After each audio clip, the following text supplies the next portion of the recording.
Всім привіт, це Брудна Стіна, мене звати Тато Justify. І одразу до сумних новин.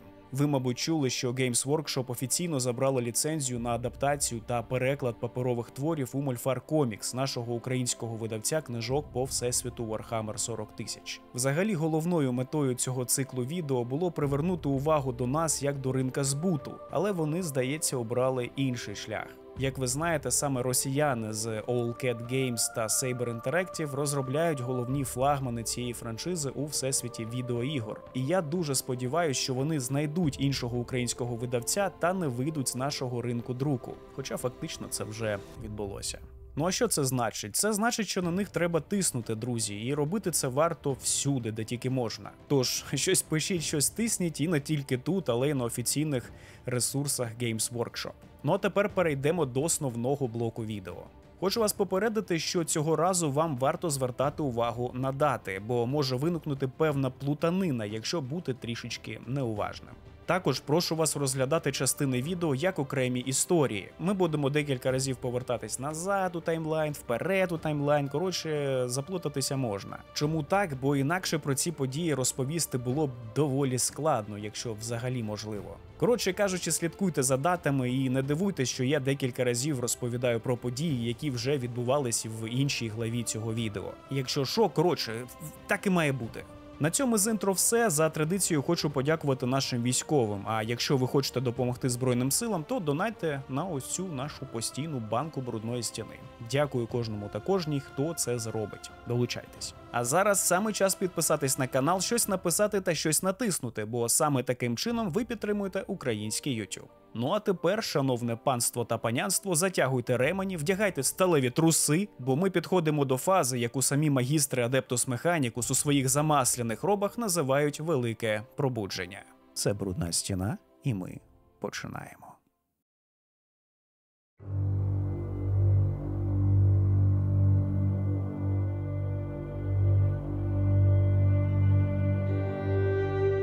У 41-му тисячолітті, після мільйонів років майже ідеальної тиші, скелети з некродермісу, які дуже довго спали, почали прокидатися зі свого великого сну.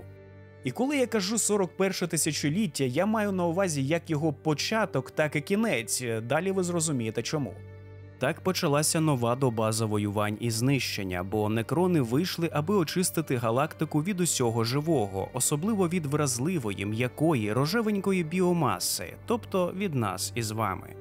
Багато з їхніх гробових світів, замаскованих і похованих під пластами ґрунту, за час їхнього сну були заселені або людьми Імперіуму, або іншими ксенорасами. І, як ви розумієте, на них чекав сюрприз.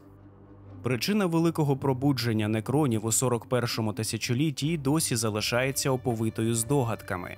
Навіть серед найбільш досвідчених магістрів Adeptus Mechanicus не існує єдиного погляду на події, що призвели до стрімкого відновлення цієї прадавньої напівзабутої раси машин. Одні вважають, що каталізатором стало наближення до галактичного диска Тіні у Варпі. Тінь у Варпі – це гігантське астральне спотворення, породжене тиранідами, про це ми ще поговоримо пізніше. Інші ж схиляються до гіпотези, що ключовим тригером став необережний імпульс людської зацікавленості. Зокрема, дії одного з флотів дослідницької армади Adeptus Mechanicus, який, проводячи археологічне буріння у покинутій зоряній системі, випадково активував протокол тривоги на одному з гробових світів. Потім тривога почала, так би мовити, ширитися областями, ну і далі побачите, що буде. Проте незалежно від справжньої причини наслідки не забарилися. Перший великий і документально підтверджений контакт між імперіумом людства та некронами станеться аж у 963.М41. Це станеться під час тристороннього конфлікту за контроль над планетою Мелбіді, зовні непримітним, але стратегічно важливим світом на околиці східного фронтиру галактичної мапи. Військові сили капітули ультрамаринів під командуванням магістра Марнея Калгара зіткнуться з експедиційним корпусом імперії Тау. Обидві сторони намагатимуться здобути контроль над планетою, аж поки під її поверхнею не пробудяться ті, кого не варто було турбувати. Про цей інцидент ми теж поговоримо пізніше у цьому відео, коли прийде час. Але варто сказати, що цей удар по Мелбіді лише став прологом до більшого лиха. Мови з глибокого сну гробові світи по всій галактиці один за одним почнуть подавати ознаки активності. Одні світи прокидатимуться поступово, інші ж одразу вивергатимуть з глибин сталеві армії, атакуючи поверхню планет хвилями механічних легіонів. Незалежно від справжньої причини, одне залишалося очевидним – некрони прокидаються. І цього разу їхня мета не просто захист своїх гробниць, а повернення панування над галактикою, яка давно забула, кому вона насправді належить. Ніхто в Імперіумі не може з упевненістю назвати точну кількість гробових світів, які занурились у Великий Сон. Я нагадаю, Великий Сон – це глибокий стазисний стан, що тривав понад 60 мільйонів стандартних років. Навіть найвідданіші лорди-дослідники Адептус Механікус, що ціною життя розкривали уламки забутої історії, визнають, масштаби гібернації були воістину астрономічними. І хоча тодішня цивілізація некронів володіла технологіями, що й досі здаються людству магічними, тобто некродерміс, маніпулювання реальністю, контроль часу тощо, але така колосальна перерва в діяльності навіть для них не обійшлася без наслідків. Десятки мільйонів років у гробовому мовчанні – це все ж таки дохрініще. Понад 60 мільйонів теранських років некрони спали, мовчки очікуючи шансу виконати останній наказ мовчазного короля Зарика, а саме відновити велич некронських династій. Проте зробити це не так вже й просто. З плином часу системи, покликані зберігати недоторканими некронські тіла, почали давати збій. У найкращому разі це призводило до затримок з пробудженням. Хроностати, що регулювали час пробудження, втрачали точність, а камери активації давали збій, відтерміновуючи повернення свідомості. Деякі світи втрачали мільйони некронів, коли ланцюгові збої в стазис-криптах спричиняли каскадне руйнування. Цілі рівні гробниць перетворювалися на металеві мавзолеї, заповнені мільйонами, якщо не мільярдами тіл, які так і не повернуться до життя. Були й ті світи, що загинули у полум'ї війни, і не тільки від рук сучасних людських колоністів. Войовничі Аельдарі, нащадки тих, хто колись боровся з Некронтір у війнах древніх, не забули своїх давніх ворогів. Вони знаходили сплячі гробниці та нищили їх без будь-якого милосердя, остерігаючись навіть тіні старої загрози. До прикладу, іноді вистачало одного крафт-світу, щоб стерти гробовий світ з окремо взятої планети. А інколи, якщо ані збій системи, ані атака ксеносів не знищувала гробовий світ, могла втрутитись сама природа. За 60 мільйонів років тектонічні плити перемелюють континенти, що вже казати про якісь там крипти. Ну і не будемо забувати, що інколи зірки гаснуть або навіть вибухають над новими, планети потрапляють у гравітаційні пастки або стають жертвами інших процесів. Таким чином, сотні світів, колись ретельно вкритих некронськими криптами, просто зникнуть з обличчя галактики. Але найбільшою загрозою виявилась не ворожа армія і не колапс зірок, а цікавість. Людство, тау, орки та інші молодші раси усі намагалися розгадати таємниці стародавніх структур, які вони знаходили то тут, то там. Вони проникали в гробниці заради технологій і часто самі ж запускали ланцюгові реакції, які розривали їх самих та гробниці на шматки. Доволі часто ці вторгнення наносили більшої шкоди, ніж ті самі удари Аельдарі. Через усі ці чинники велике пробудження не було ані скоординованим, ані єдиним. Помилки в електронних схемах і протоколах призводили до того, що відродження, яке мало статися в ранні роки 41-го тисячоліття, у деяких випадках розпочалося набагато раніше, а в інших ще досі не сталося. Так розпочалася епоха некронського воскресіння. Перші некрони, які відкрили свої залізні крипти, прокинулись у галактиці, яка вже встигла змінитися до навпізнання. Вони побачили незнайому галактику часів своєї давньої могутності, а розірвану на частини і наново зібрану мозаїку нових імперій, а значить і нових загроз. Як ви вже зрозуміли, процес пробудження йшов тисячоліттями, а не в один конкретний день. Деякі з некронів прокинулись ще тоді, коли Великий Хрестовий похід повним ходом йшов галактикою, очищаючи її від ксеносів і повстанців. Для цих гробових світів пробудження стало шоком. Світи, колись належні некронським династіям, тепер стали форпостами Імперіуму, прикрашені банерами аквіли та вкриті гігантськими соборами на честь бога-імператора. Інші прокидалися в часи хаосу і роздору, під час Нова Терра Інтерегнум, коли людство саме було розділене на дві ворогуючі фракції, а галактика нагадувала собою розбиту якимось педофілом-священником чашу.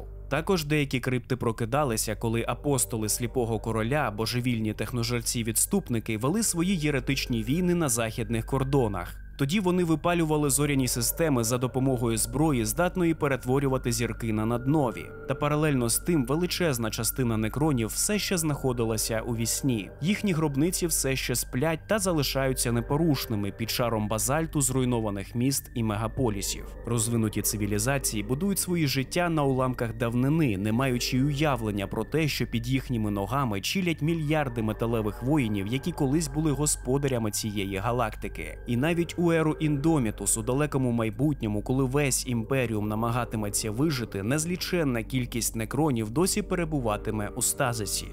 Як я вже неодноразово повторював у цьому циклі відео, некрони, падло, вміють чекати.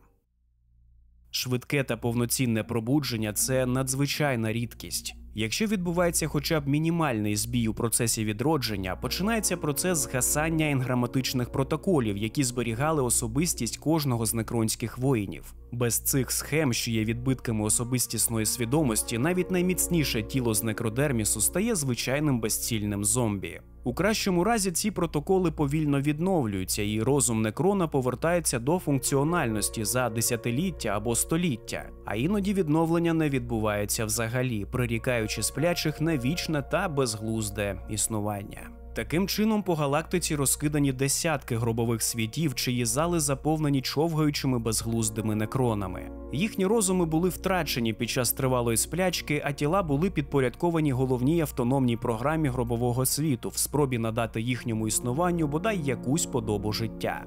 Інші некрони дали назву таким місцям. Вони назвали ці світи світами відрізаних або відірваних і водночас відчувають до своїх механічних побратимів огиду та страх. Однак навіть той, кому пощастило пройти повне та бездоганне відродження, не обов'язково прокидається цілковито свідомою одиницею. У деяких випадках пошкодження в протоколах залишають їх у стані напівмарення. Вони здатні воювати, виконувати накази, навіть реагувати на зовнішні подразники, але їхні душі, якщо це слово все ще доречне, лишаються ув'язненими десь дуже глибоко всередині. Істинне відродження – це не лише активація механізмів, а повернення свідомості та бодай якоїсь мети. Ну а якщо не мети, то хоча б волі до дії, бо без цього навіть безсмертя втрачає сенс. Одним із найжахливіших наслідків біотрансференції, перетворення некронтір на некронів, стала соціальна прірва між колишніми правителями та підданими цієї цивілізації. Цей процес, здійснений ктанами, виявився надто дорогим навіть для них. Живий метал некродерміс був надзвичайно цінним, адже лише найчистіші його форми могли зберігати енграматичні протоколи, необхідні для відтворення повноцінної особистості у нормі. Ресурсів, як виявилось, банально не вистачало на всіх. Тому, як це часто буває в історії будь-якої імперії, пріоритет віддали елітам. Найдосконаліші тіла отримали фаерони, оверлорди та немесори, вищі касти колишньої некронтірської держави. Вони могли зберігати розум, пам'ять і мету у машинній оболонці, що могла вижити у вакуумі та вести битви в умовах, несумісних із життям будь-якої органіки. А от для професійного війська ресурсів вже не вистачало. Ветеранам, бойовим офіцерам і полководцям середньої ланки надали спрощені тіла. Вони могли мислити, виконувати складні бойові протоколи, але вже не мали повної глибини свідомості. А що ж до мільярдів звичайних некронтір? А їм дісталися рештки. Примітивні сталеві оболонки без жодного сенсорного зворотного зв'язку, без здатності відчувати чи говорити та без шансу повернути втрачену індивідуальність. Втім, у кожному з них залишалася крихітна іскра, уламок самосвідомості, що нагадував їм про те, ким вони були раніше. Вони блукали, безглуздо підкорюючись наказам лордів, і відчували болючі спогади про плоть, дім і сонце, яке вони колись бачили власними ще живими очима. У таких випадках смерть була б даром для цих некронів, але, на жаль, вони вже не мають ані інтелекту, щоб це усвідомити, ані свободи волі. Я думаю, ви всі вже зрозуміли, що гробові світи вкрай вразливі під час процесу відродження, але це ще не всі загрози. Пробудження навіть тисячі некронських воїнів вивільняє стільки енергії, що сплеск можна виявити з іншого боку зоряного кластеру. І ці імпульси миттєво привертають увагу. Привертають увагу як інквізиторів Імперіуму, що шукають єресь у кожному куті, так і неосвічених ксенорас. Ці ксенораси сприймають це або як загрозу, або як можливість залутати щось нове, або як чергове пришестя нової релігії. Тому, щоб уникнути знищення ще до набуття боєздатності, пробудження гробового світу завжди відбувається поетапно.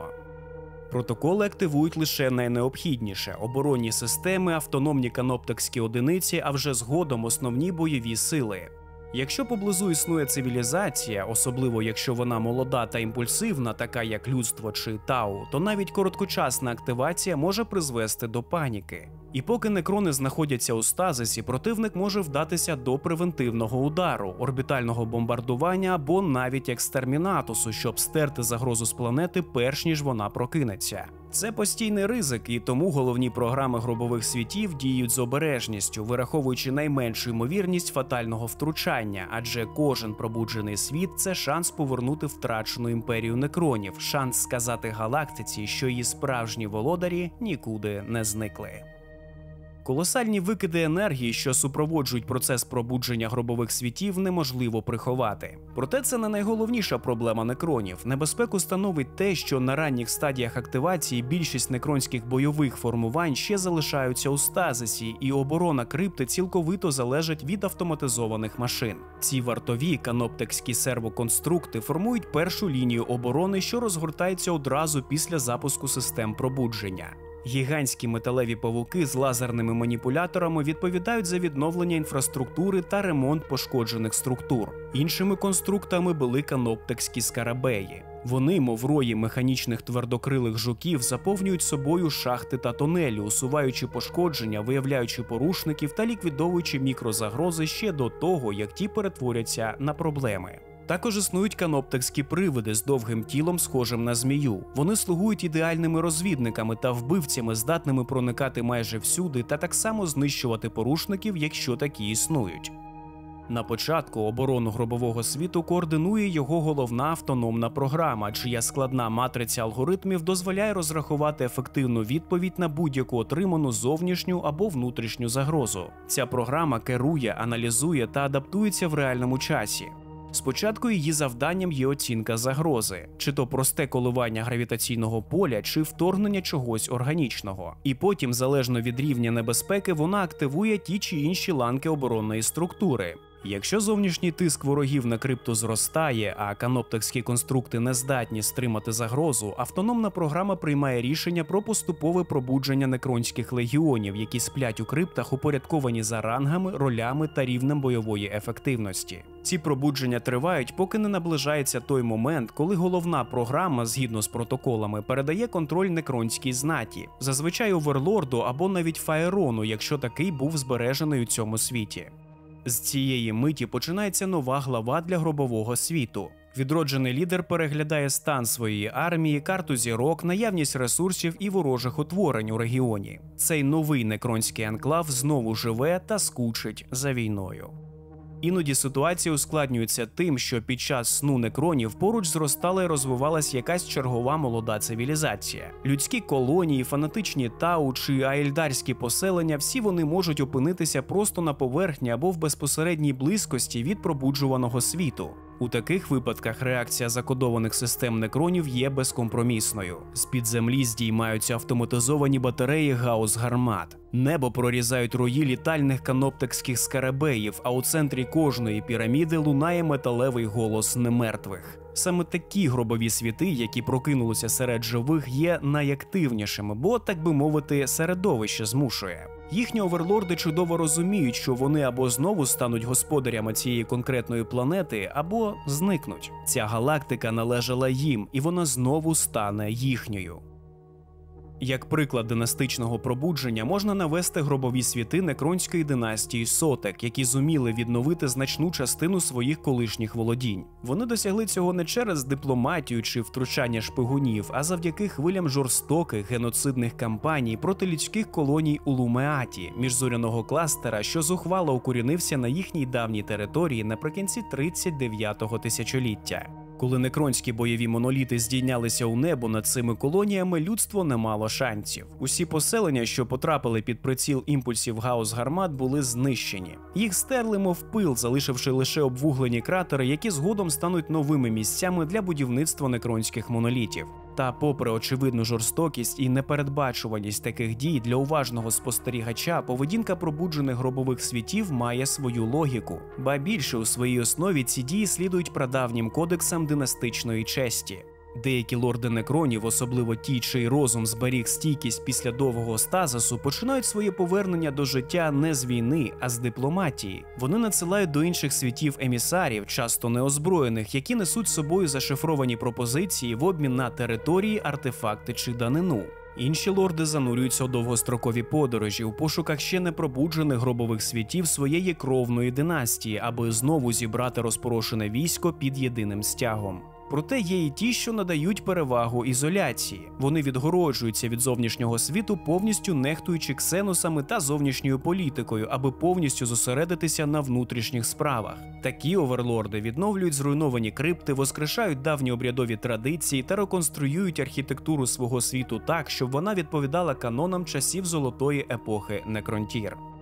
Але більшість гробових світів обирають інший шлях – шлях вогню, металу та крові. Вони здійснюють запеклі вторгнення, безжальні рейди за стратегічними ресурсами або тотальний геноцид всіх живих форм на тому чи іншому світі. Ну і так, подібними речами колись займалися ктани, називаючи подібні рейди багряними жнивами. Під час таких кампаній над планетами з'являються велетенські бойові моноліти, а під поверхнею гудять розпечені труби некронських некрополісів.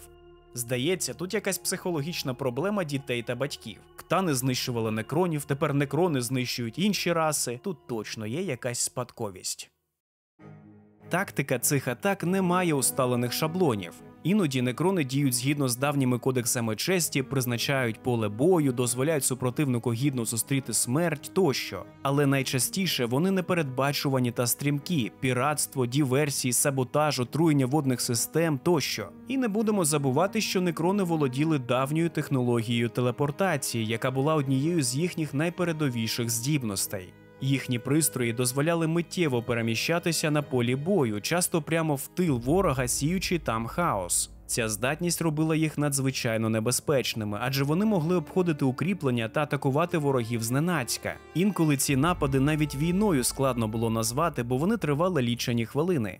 Як і деякі з нас у ліжку. Але я не засуджую. Та незалежно від форми чи інтенсивності, всі ці дії мають одну мету – повернути галактику під владу некронських династій. Проте шлях до цього не близький. Без централізованої влади, тобто без тріарха, давньої ради фаєронів, що керувала імперією під егідою мовчазного короля, жоден гробовий світ не є повноцінним.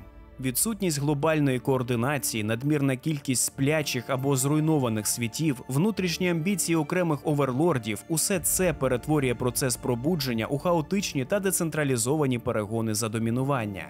Кожен гробовий світ сьогодні – це автономне ядро сили, об'єкти з власною волею, баченням і засобами. Кожен правитель цього світу сам обирає, як йому відновлювати імперію. І в цьому є величезна проблема. Для одних пробуджених династій повернення означає знищити все навколо. Інші мислять стратегічніше. Вони шукають уламки своєї давньої культури, яка колись складала основу імперії Некронтір. Але були й інші. Деякі некронські володарі, особливо ті, чиї ментальні матриці зберегли найбільше від свідомості Некронтір, мріють про неможливе – покласти край прокляттю біотрансференції. Вони не просто прагнуть контролю чи відновлення, вони хочуть повернути собі плоть.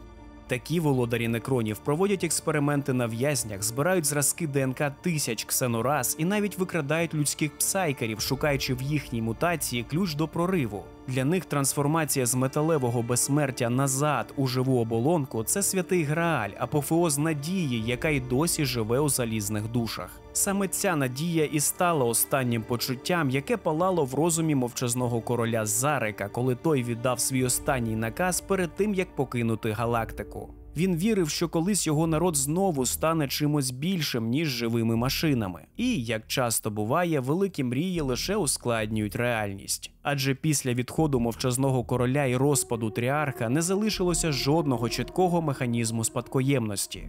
Колишні династії залишилися без стабільного ланцюга командування, і у цьому хаосі багато новопробуджених правителів побачили можливість підняти власний статус, узурпувати владу, проголосити себе спадкоємцем некронської слави чи навіть новим мовчазним королем. У подібному змаганні, як ви розумієте, не може бути місця для єдності.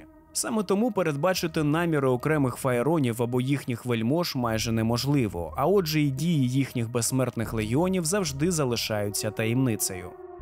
Лише тепер, коли галактика вже здригається від спалахів тисяч пробуджень, спостерігачі Імперіуму, ті, хто присвятив своє життя стеженню за незліченними загрозами у космосі, нарешті починають помічати певні закономірності.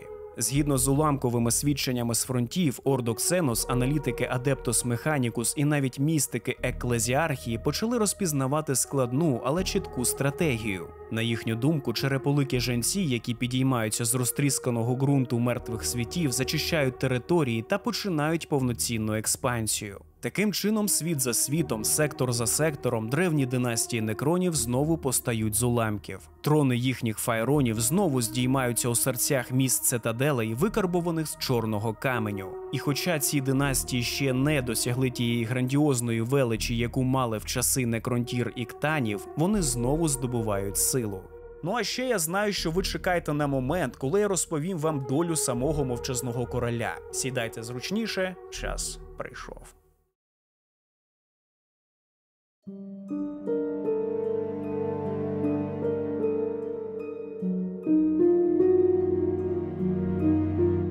Варто коротко нагадати глядачам про попередні події, які описані у першій частині хронології. Зарек, відомий також як Мовчазний король, був і є найвищим лідером некронів. Колись він правив могутньою цивілізацією під назвою Некронтір, що опанувала над значною частиною галактики, і саме Зарек уклав фатальний союз із зоряними богами Ктанами, що завершився страшною подією у вигляді біотрансференції. Після перемоги над древніми та подальшого повстання проти самих Ктанів Зарека охопило відчуття провини за долю свого народу. Він зрікся влади і покинув межі галактики, залишивши некронські династії у гібернації. У своєму тривалому вигнанні за межами галактики в абсолютній порожнечі міжзоряного простору Зарек натрапив на нову загрозу. Він зустрів флотилії ненаситних органічних істот, що повністю поглинали усе на своєму шляху. Їхня поява, скажімо так, дала поштовх мовчазному королю, оскільки він зрозумів, якщо ці істоти, яких пізніше назвуть тиранідами, знищать все органічне життя в галактиці, то будь-яка надія некронів повернути собі органічні тіла буде втрачена назавжди. І так, саме до цього він дійшов у своїх численних роздумах – повернути некронам живі тіла. Саме тоді Зарек вирішив перервати своє вигнання та повернутися до галактики, щоб знову очолити свій народ. Зарек повернувся до чумацького шляху у 744.М41. Спочатку він діяв приховано, намагаючись оцінити стан династій та баланс сил. Повернення Зарека було ретельно спланованим і проходило в абсолютній таємниці. Його першими агентами стали тріархальні преторіанці, стародавні елітні воїни та посланці, вірні особисто Зареку. Преторіанці діяли приховано, пробуджуючи вибіркові гробові світи, передаючи накази криптикам і оверлордам, але не розкриваючи, від кого саме ці накази надходять. Після десятиліть обережної діяльності у тіні Зарек нарешті відкрито оголосив про своє повернення. Він це зробив на древньому гробовому світі Антрах, який перетворився на символ нового єднання некронів. Там він продемонстрував свою владу і силу, оголосивши створення нового тріарху. Разом із собою до нового тріарху він взяв двох фаєронів, представників впливових, але не те щоб наймогутніших династій. Першим був Хабхатра Сяючий, фаєрон зірок, відомий своїми скілами у дипломатії.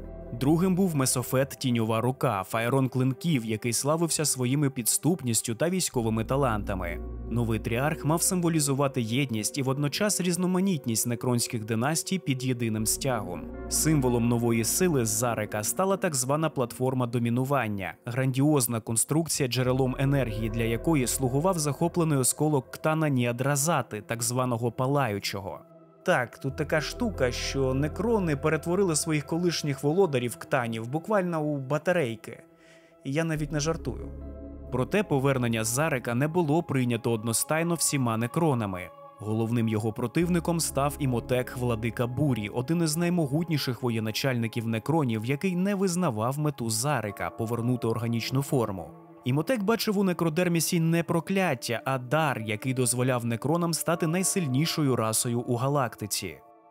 Деякі оверлорди і навіть цілі династії перейшли на бік Імотека, створюючи внутрішній конфлікт всередині некронів. Але це вже зовсім інша історія, яку у цьому відео я чіпати не буду. Так чи інакше, кінцевою метою мовчазного короля завжди буде знайти спосіб повернути некронам втрачену органічну природу. Він не може змиритися з прокляттям біотрансференції і вірить, що лише органічна форма дозволить його народу повернути собі справжню велич. Саме тому він так завзято буде боротися з тиранідами, силами хаосу та іншими загрозами, здатними знищити все органічне життя у галактиці. І таким чином навіть знайде собі союзників.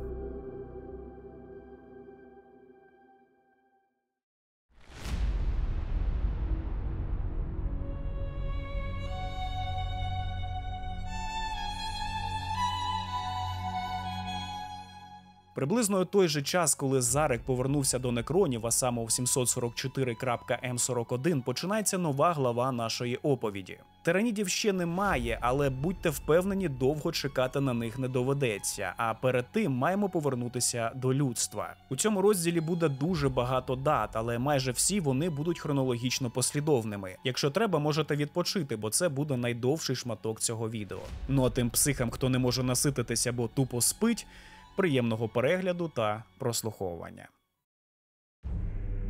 У той час, коли загрози Імперіуму зростали із кожним днем, людство опинилося на краю повного винищення. Усі ознаки кінця світу здавалися очевидними. Сецесії та сепаратизм на віддалених планетах, масштабні повстання, повзуча чума хаосу, яка поширювалася немов невидимий морок, а ще була єресь, що гризла серця найбільш праведних послідовників віри. Таким чином, відчувши слабкість Імперіуму, численні інопланетні види, як давні, так і нові, почали свій наступ. Але й це ще не все. В цей морок додавалися промови фанатиків, які проголошували на вулицях про те, що всі ці ксенос-загрози є карою за гріхи людства, за відступ від настанов імператора. Вони кричали про те, що кожен мутант, кожен відьмак-псайкер, кожне непокірне серце – це доказ розпаду віри, і що лише повернення до безумовного поклоніння Богу-імператору може врятувати цивілізацію.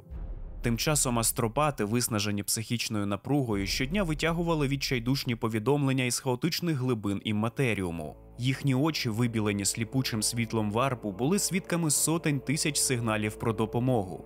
Намісники на віддалених колоніях благали про підкріплення, командири Астрамілітаром голосили про нестачу боєприпасів і людей, а офіцери космічних флотів надсилали попередження про пересування ворожих армад. Деякі сигнали лунали криками про напади ксеносів, інші ж були записами останніх моментів життя планет, де захисники гинули під нескінченними потоками ворогів. Та, мабуть, найстрашнішою загрозою дуже скоро стануть таємничі тираніди, непереможна, ненажерлива орда комахоподібних істот, яка перетворювала цілі світи на криваві пустки.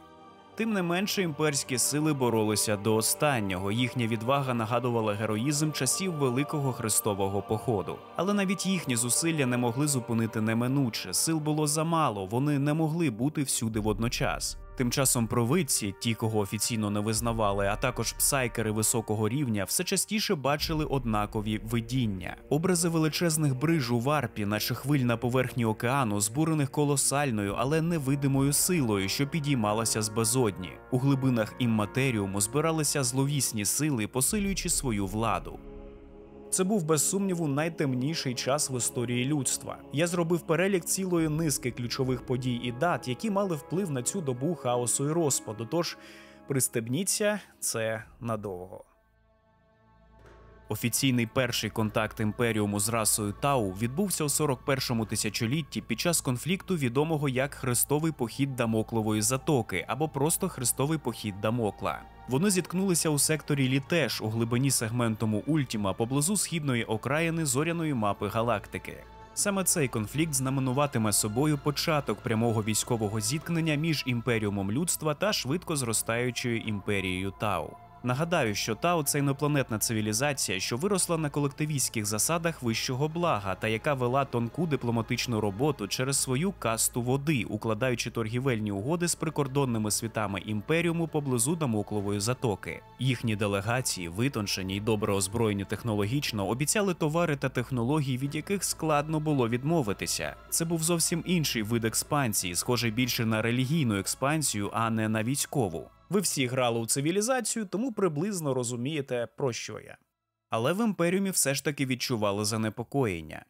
Стривожені загрозою ідеологічного та культурного забруднення від Тау, Адептус Адміністратум разом із еклезіархією та військовими структурами готували відповідь. У той час, як касти Тау намагалися переконати людство у перевагах співпраці, Імперіум готувався до війни. І менш ніж через століття після початку дипломатичних контактів хрестовий похід Дамокла розгорнувся на повну силу. Армії Імперіуму вторглися у прикордонні поселення Тау, знищили кілька форпостів та розгорнули повномасштабний наступ у глиб території Імперії Тау. Цей наступ вдарив несподівано, залишаючи за собою випалені землі та попіл на перший погляд миролюбної цивілізації. Проте, коли імперський флот, важко озброєний і впевнений у своїй непереможності, дістався до септ світу Тау під назвою Даліт Прайм, реальність виявилася трохи іншою. Хрестовий похід, розпочатий з таким тріумфальним пафосом, загруз у кровопролитній війні на виснаження.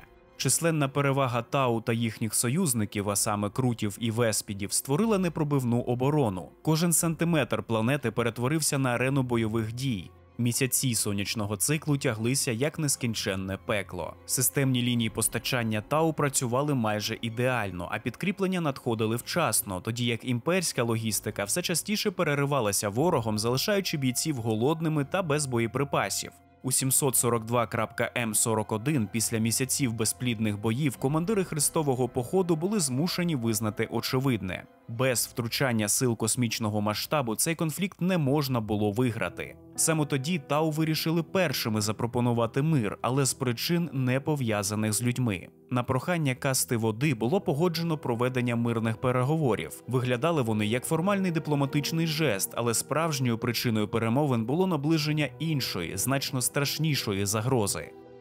Мирні переговори завершилися несподівано успішно. Згідно з домовленістю, імперський флот отримав можливість безперешкодно залишити простір Тау. І все це відбулося через жах, що охопив обидві цивілізації перед новою загрозою. У глибині варпу вже можна було побачити титанічний силует рою вулика Бегемот, чия незмірна маса поглинала зоряні системи на своєму шляху. Цей рій тиранідів вирушав прямісінько до меж Імперіуму, і навіть армада ультрамаринів, що стояла на передовій, розуміла, протистояти їм без розуміння ворога просто неможливо. Час скінчення остаточно здобув свою назву 744.М41, коли Тагарат, відомий провидець Коріно, проголосив своє жахливе пророцтво. Він передбачив настання темної епохи для людства, коли навіть світло імператора буде поглинуте безмежною пітьмою.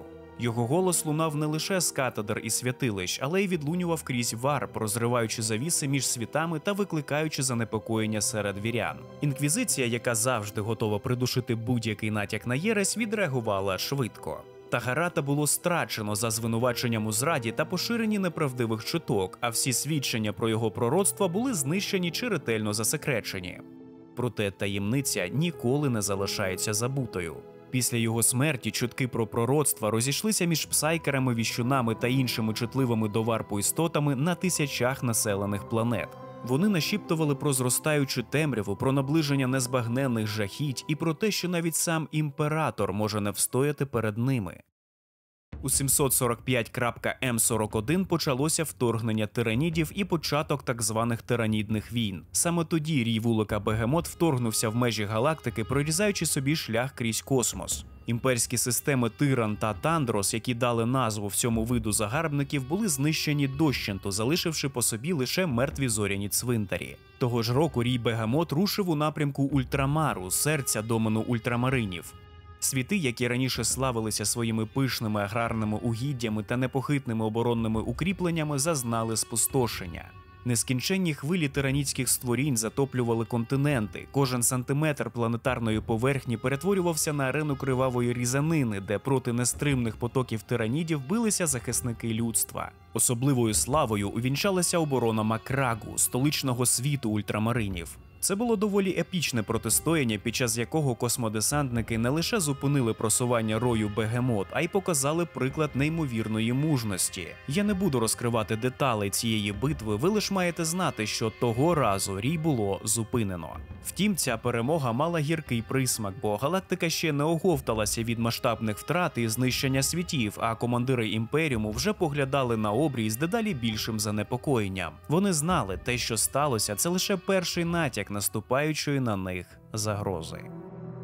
У 748.М41 ці побоювання набули форми нової катастрофи. Розпочалася кампанія Кривавої зірки. Тоді зірка Арес, що у секторі Скарус, набула криваво-червоного відтінку, ніби саме небо попереджало про лихо. Врешті-решт, це стало сигналом до пробудження демонічної активності на планетах навколо. Демони вторгалися на людські світи через розломи між реальністю та варпом, вириваючи душі псайкерів та розриваючи тканину світів, що колись належали людям. Ця бійня забрала життя мільйонів, включно з 3 магістрами капітул Адептус Астартес та адміралом флоту бойової флотилії сегментуму Обскурус. Зірка Арес, що світилася кривавою загрозою, стала символом цієї катастрофи, червоним маяком, який оголосив початок ще одного акту страждань Імперіуму. У 750.М41 історія Імперіуму зазнала чергового удару. Цього року стався так званий Великий Вихід. У системі Аргос, до того відомій хіба що як ще одна точка на зоряній мапі, спостерігалося дивне явище – астрономічна аномалія, що довгий час здавалася безпечною. Проте усе змінилося, коли з цієї аномалії несподівано вийшли 6 величезних кравцвітів Аельдарі, уособлень військової могутності цієї стародавньої ксенораси. Імперський флот, надісланий для дослідження, прибув на місце вже запізно, аномалія розсіялася, а кравцвіти зникли. Проте їхня присутність залишила по собі слід. Усі основні зірки в радіусі 60 світлових років від місця події одночасно згасли. Вони стали холодними та мертвими, залишивши без джерела енергії та тепла сотні населених світів Імперіуму. Цікаво, але як саме на це вплинули примарні кравцвіти Аельдарі, і досі залишається незрозумілим. Імперський флот та тисячі транспортних суден, отримавши сигнали лиха від уцілілих світів, вирушили у рятувальні операції. Це була найбільша евакуація в історії людства. За кілька тижнів вдалося врятувати близько 12% населення і 32% потужностей важкої промисловості регіону. Решта, на жаль, залишилася приреченою на загибель, а кільце з мертвих планет і згаслих зірок, що утворилося після цієї катастрофи, стало відомим як «Мертве кільце». З часом воно перетвориться на справжнє лігво для мародерів, космічних розбійників та піратів.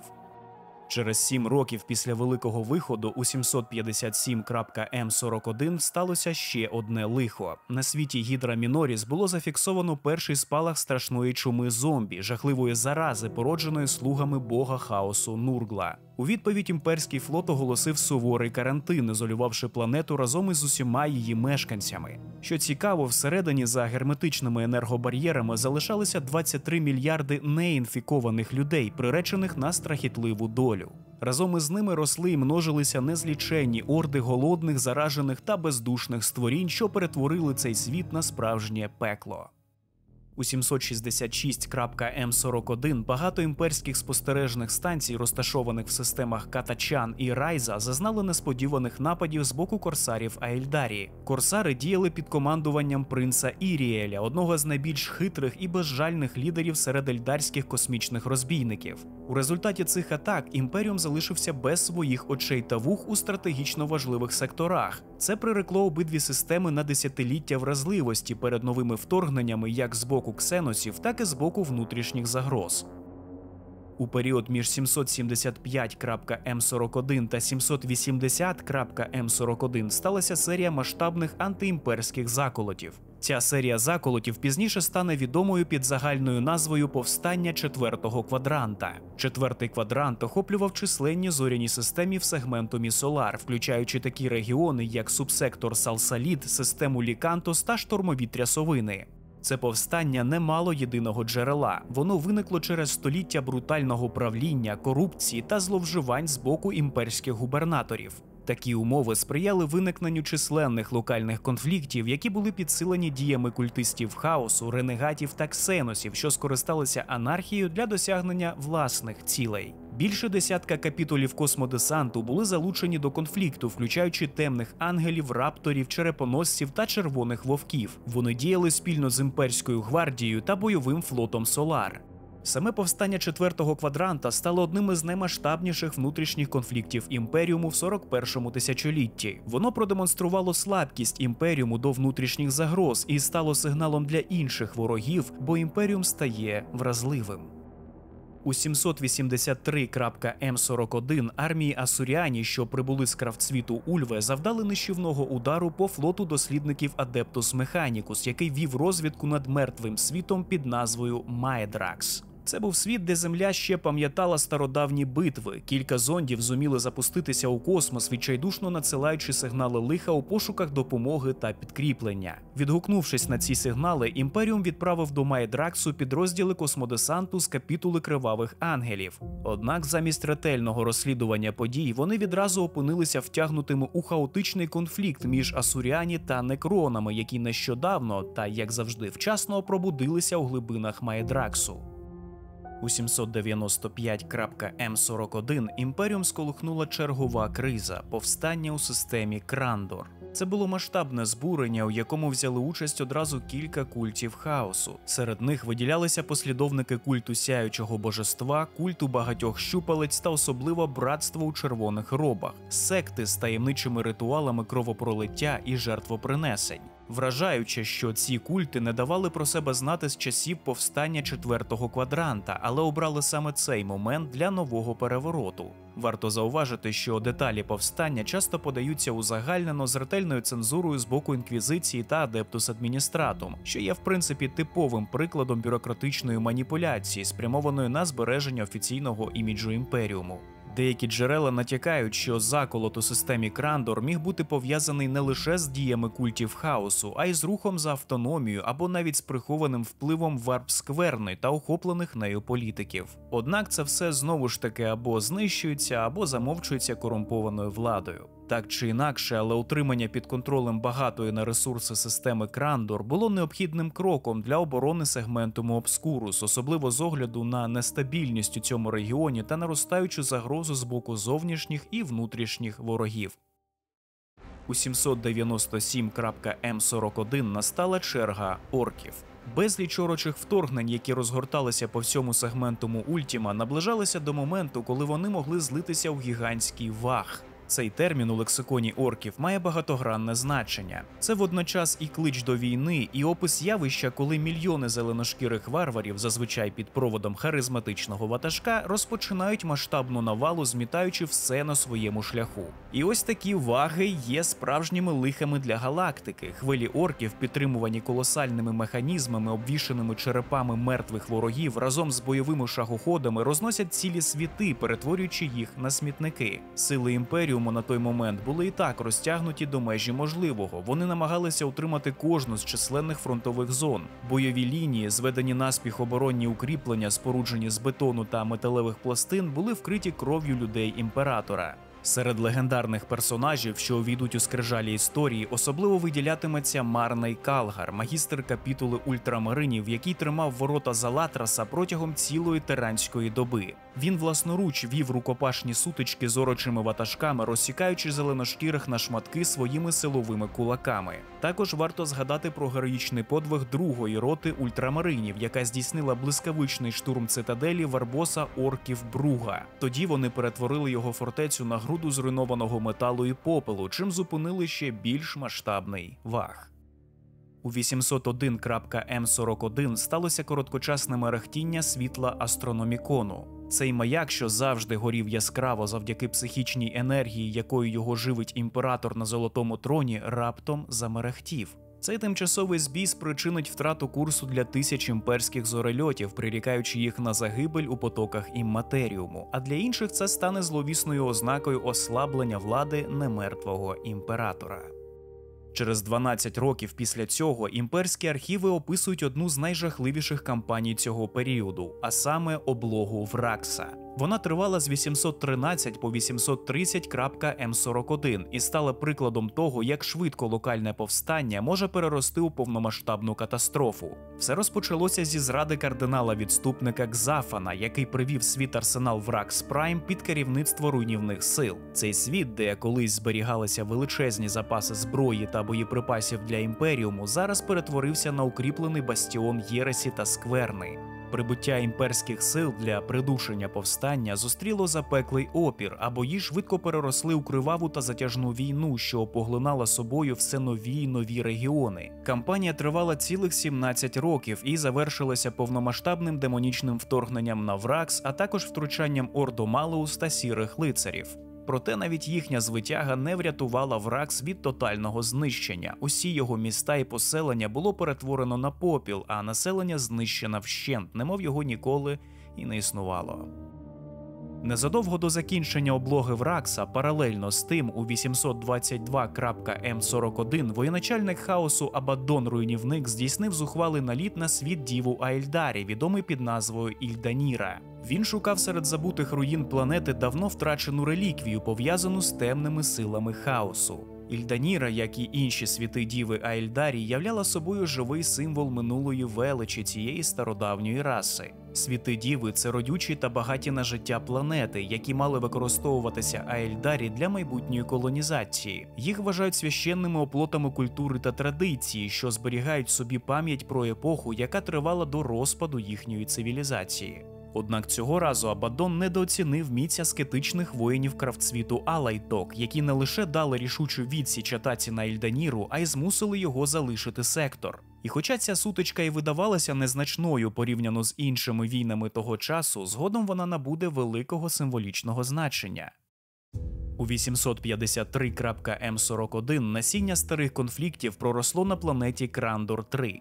Повстання, яке колись вважалося успішно придушеним понад півстоліття тому, знову набирало обертів. Культисти хаосу надихнули мутантів, псайкерів та вигнанців підняти зброю проти імперського правління. Заколот швидко поширювався, перетворюючи колись могутні міста-вулики на арени кривавих боїв. Орбітальні станції спостереження та інші стратегічно важливі плацдарми опинилися в руках космодесантників хаосу, які діяли у супроводі огидних створінь, демонів із самих глибин варпу. Попри стрімкий наступ ворога, 3 капітули космодесантників під проводом непохитних та доблесних імперських кулаків здійснили героїчну евакуацію. Вони врятували стратегічно важливі ресурси, імперські артефакти та кількох високопоставлених чиновників Адептус Адміністратум, зумівши відступити під вогняним шквалом наступаючого ворога. І тільки після цього над Крандором-3 було проголошено Екстермінатус – рішення, що стерло з лиця галактики цей занепащений світ разом з його демонами та єретиками. Тоді залишилося лише близько 42 полків Астра Мілітарум, врятованих із Крандора-3, які дивом опинилися на інших фронтах ще до початку повстання. Вони стали останніми живими свідками загибелі свого світу та носіями пам'яті про його велич та падіння.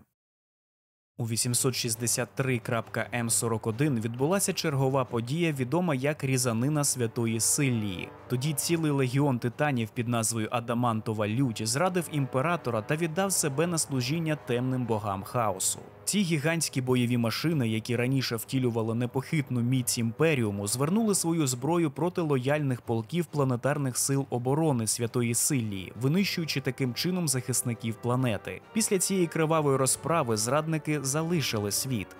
Така зрада цілого легіону титанів не просто сколихнула громадян Імперіуму, але й поставила під загрозу його військову міць. Адептус Механікус та колегія Титаніки доклали неймовірних зусиль, аби розшукати і знищити відступників. Вони спрямували проти них свої армії та витратили при цьому цінні ресурси, яких і без того було не те, що багато. Ця подія отримає розвиток через 20 років у таймлайні, а ви про це почуєте буквально через кілька хвилин цього відео. У 876 М41 хаос прийшов на світ Вангорн під час події, що стане відомою Інквізиції як Кривавий приплив або Кривавопотік. Тоді кровожерне ім'я Каяганат, володар Кривавого припливу, вирвався зі своїх кайданів і випустив хвилю крові, яка оскверняла буквально все, до чого торкалася. Протягом 8 сонячних днів і ночей тривали криваві оргії, і кожна нова смерть людини приваблювала ще більше демонів хаосу, тоді як межа між матеріумом і варпом поступово руйнувалася. Лише прибуття 4-го братства сірих лицарів великою ціною та втратами змогло зупинити кривавий приплив. Каяганат був скинутий назад у варп, а психічна контрреакція також вигнала сам кривавий приплив і демонів Горна, яких він з собою привів. Як я й казав, у 883.М41 продовжується історія Легіону Титанів-Зрадників. Ударне з'єднання 423-го кадійського полку під командуванням лицаря-командира Паска розпочало наймасштабніший бронетанковий наступ з часів битви за Таларн, яка відбувалася під час подій Єресі Гора. На рівнинах Плануса понад 8 тисяч танкових рот, а також 35 підрозділів суперважких танків Імперіуму були кинуті проти зрадницького легіону титанів Адамантова Лють. Битва закінчилася майже повним знищенням зрадників та помста була досягнута. Але якою ціною? У 888.М41 під час так званого хрестового походу гніву капітула чорних хрестоносців завдала нищівної поразки легіону зрадників-носіїв слова. Вони не лише знищили численні сили хаосу, але й відвоювали кілька зоряних систем, які раніше були поглинуті варп-розломом Мальстрьом. Цей регіон, що розташований у південно-східній частині мапи галактики у сегментумі Темпестус, відомий як один із найбільших і найнебезпечніших варп-штормів після Ока Жаху. Хоч Мальстрьом і менший за Око, його нестабільні флуктуації створюють серйозну загрозу для навігації та стабільності регіонів Імперіуму, дозволяючи силам хаосу влаштовувати набіги та підривати імперську владу. У 891.М41 світи Персії зазнали масштабного нападу корсарів Аельдарі під час періоду, який згодом отримає назву «Довга північ». Ці кочові банди космічних розбійників спеціалізуються на грабіжницьких рейдах. Вони занурювали цілі системи у темряву, вимикаючи навігаційні маяки і системи зв'язку. Вони безкарно знищували транспорт, колонії та станції, вбиваючи або захоплюючи всіх, хто траплявся на шляху. Ці жахливі напади тривали доти, доки не прибув праксіонський патруль імперського флоту, бойова ескадра, що складалася зі швидких крейсерів і важких лінкорів. Звісно ж, вони розпочали контратаку, змусивши корсарів відступити. Цього разу. У 897.М41 фортеця-монастир під назвою Святилище 101 була стерта з лиця планети. Усе населення, включаючи орден сестер битви, що служили тут, було повністю знищене. Що дивно, але не залишилося жодних слідів нападників, жодних свідків, просто нічого. Лише потім деякі дослідники Імперіуму наважилися припустити, що за цим стояли некрони. З кожним днем ставало зрозуміліше, що їхнє повільне, але невпинне пробудження несе загрозу для всієї галактики. У тому ж 897.М41 було зафіксовано появу нової загрози тиранідів – рою вулика Горгони. Його було помічено імперськими постами, прямуючим безпосередньо до зростаючої імперії Тау на східній окраїні мапи галактики. Але що цікаво, попереджати Тау про цю загрозу ніхто не став. Кек. Горгона була відгалудженням флоту вулика Бегемот, утвореним із тих тиранідів, що пережили знищення Бегемота під час битви за Макрак. Ці вцілілі тираніди почали поглинати погано захищені імперські світи, аби відновити свої сили. До моменту, коли ця відокремлена група досягла території Тау на східному краю мапи галактики, вона виросла настільки, що стала повноцінним роєм вулика. Хоча Горгона була відносно невеликою порівняно з іншими флотами тиранідів, які атакували галактику, вона вирізнялася вкрай високою швидкістю адаптації до нової зброї та тактик. У відповідь на імпульсну зброю і далекобійні тактики Тау, Горгона зробила ставку на використання менших та швидко розмножуваних організмів, щоб прискорити власну еволюцію. Можливо, надзвичайна здатність до адаптації була вродженою рисою саме тих штамів тиранідів, що утворили Горгону. Втім, істинна причина могла полягати в незвичайній природі її супротивників. Тау – це не менш динамічна раса, ніж самі тираніди. Вони теж прагнуть адаптації, хоча й спираються не на біологічну еволюцію, а на гнучкість власних технологій. Тау були менш зашореними традиціями та догмами, ніж ті самі люди Імперіуму чи Ельдари. Можливо, саме через це рій вулика Горгона був змушений адаптуватися швидше, щоб протистояти такому нестандартному супротивникові. У 901.М41 відбувся черговий гігантський громадянський конфлікт, а саме початок так званої Бадабської війни. Тоді магістр капітули астральних кіхтів на ім'я Люфт Гурон відмовився передати імперську десятину. Цією десятиною був генетичний матеріал, насіння космодесанту, що мало бути збережено адміністратумом. Цей відступ від імперської дисципліни дуже швидко переріс у повномасштабне протистояння, бо імперія не може собі дозволити слабкість та бодай якісь поступки. Тоді Гурон проголосив себе тираном світу Бадаб Примаріс і вивів свої сили з-під контролю Імперіуму. 12 років запеклих міжзоряних боїв спустошили зону Мальстрьому, втягнувши у конфлікт понад десяток лоялістських капітул космодесантників. Урешті-решт Бадаб Примаріс пав, але сам Гурон із близько 200 астральних кіхтів зумів втекти у Мальстрьом, що перетинає південний схід мапи галактики. Там вони стануть єретиками Астартес, відомими як Червоні корсари, і продовжать свої набіги, ставши справжнім жахом для імперських торгівельних шляхів. Гурон, в свою чергу, отримає нове ім'я Гурона Чорносердого та поступово перетворить свою зграю ренегатів на повноцінну хаоситську імперію. Сподіваюсь, про Гурончика та червоних корсарів ми поговоримо в окремому відео.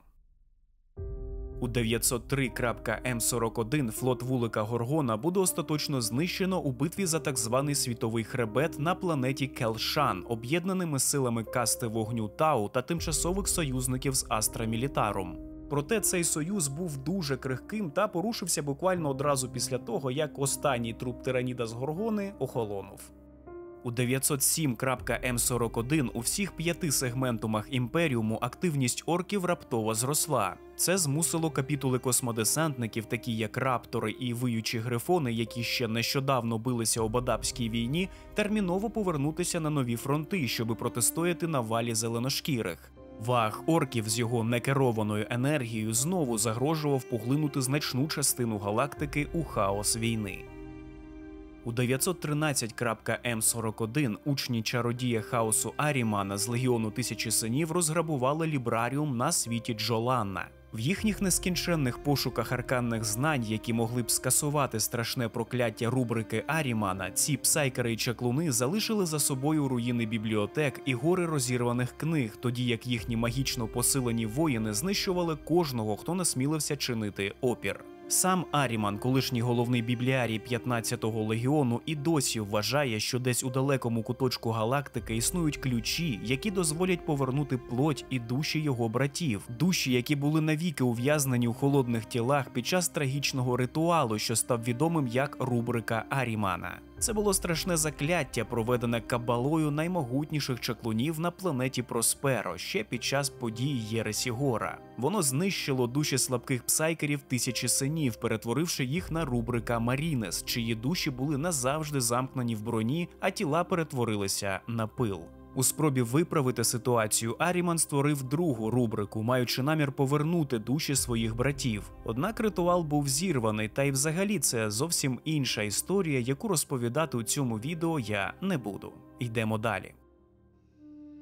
У 920.М41 пірати Аельдарі напали на передову ескортну групу імперського флоту чорних кораблів у системі Танос. Після виходу з варпу флот опинився у пастці, спійманий зненацька стильними, але смертельними кораблями Аельдарі. 3 імперські фрегати були знищені, а транспортний корабель під назвою Вірний імператору був захоплений у полон. Аельдарі зникли так само раптово, як і з'явилися, забравши з собою численні загони особового складу Астра Мілітарум та ще один корабель Навіс Імперіаліс. Цей напад піратів зробив флот чорних кораблів набагато більш вразливим до подальших атак ксеносів.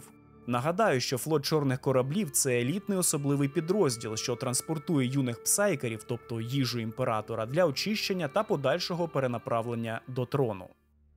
У 925.М41 стало відомо про один із найбільших жахів, залишених у спадок від часів війни в небесах. Було розкрито винуватця повного знищення сектора Відар. Це був некронський світовий механізм, гігантська бойова станція, що поєднувала функції планети механізму і зброї масового знищення. Її технологічний рівень перевершував усе, що коли-небудь бачили магістри Адептус Механікус. Ззовні станція виглядала як колосальна планетоподібна конструкція зі сплаву живого металу, вкритого незліченними багатокілометровими шестернями. Також на об'єкті були обеліски, спрямовані у космос, та загадкові артефакти, які вловлювали і використовували енергію зірок. Своєю могутністю вона нагадувала легендарну зірку смерті з давніх терранських міфів. Цей механізм, створений некронами ще в епоху протистояння з древніми, мовчки чекав свого часу, поки не було активовано протоколи пробудження. Саме він знищив сектор Відар за лічені дні.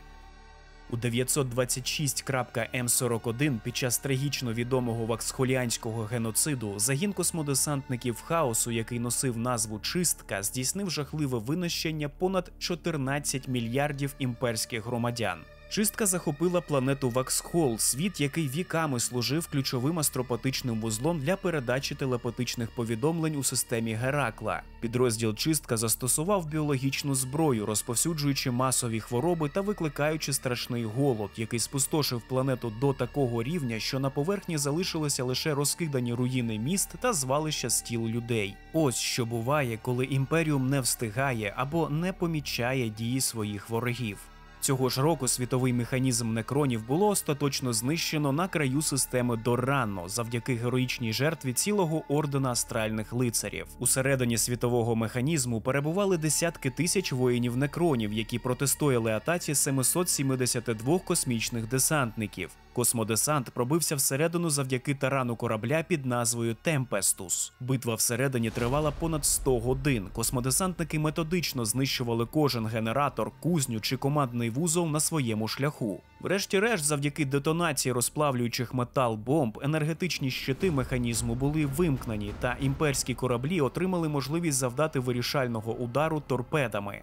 Після того, як механізм було знищено, а Адептус Механікус вже нишпорили по руїнах у пошуку корисних технологій, за пропозицією капітана Афееля з Кривавих Ангелів, ультрамарини віднайшли уламки Темпестуса та встановили їх як пам'ятник на Сейфголді, останній планеті, яку очистив від життя світовий механізм. Всередині уламка корабля було зведено імперський храм, що містить у собі статуї 772 загиблих астральних лицарів. І хоча Сейфгольд залишається світом-пусткою, де живуть кілька збирачів сміття, храм продовжують охороняти добровольці з інших орденів, які воювали разом з астральними лицарями.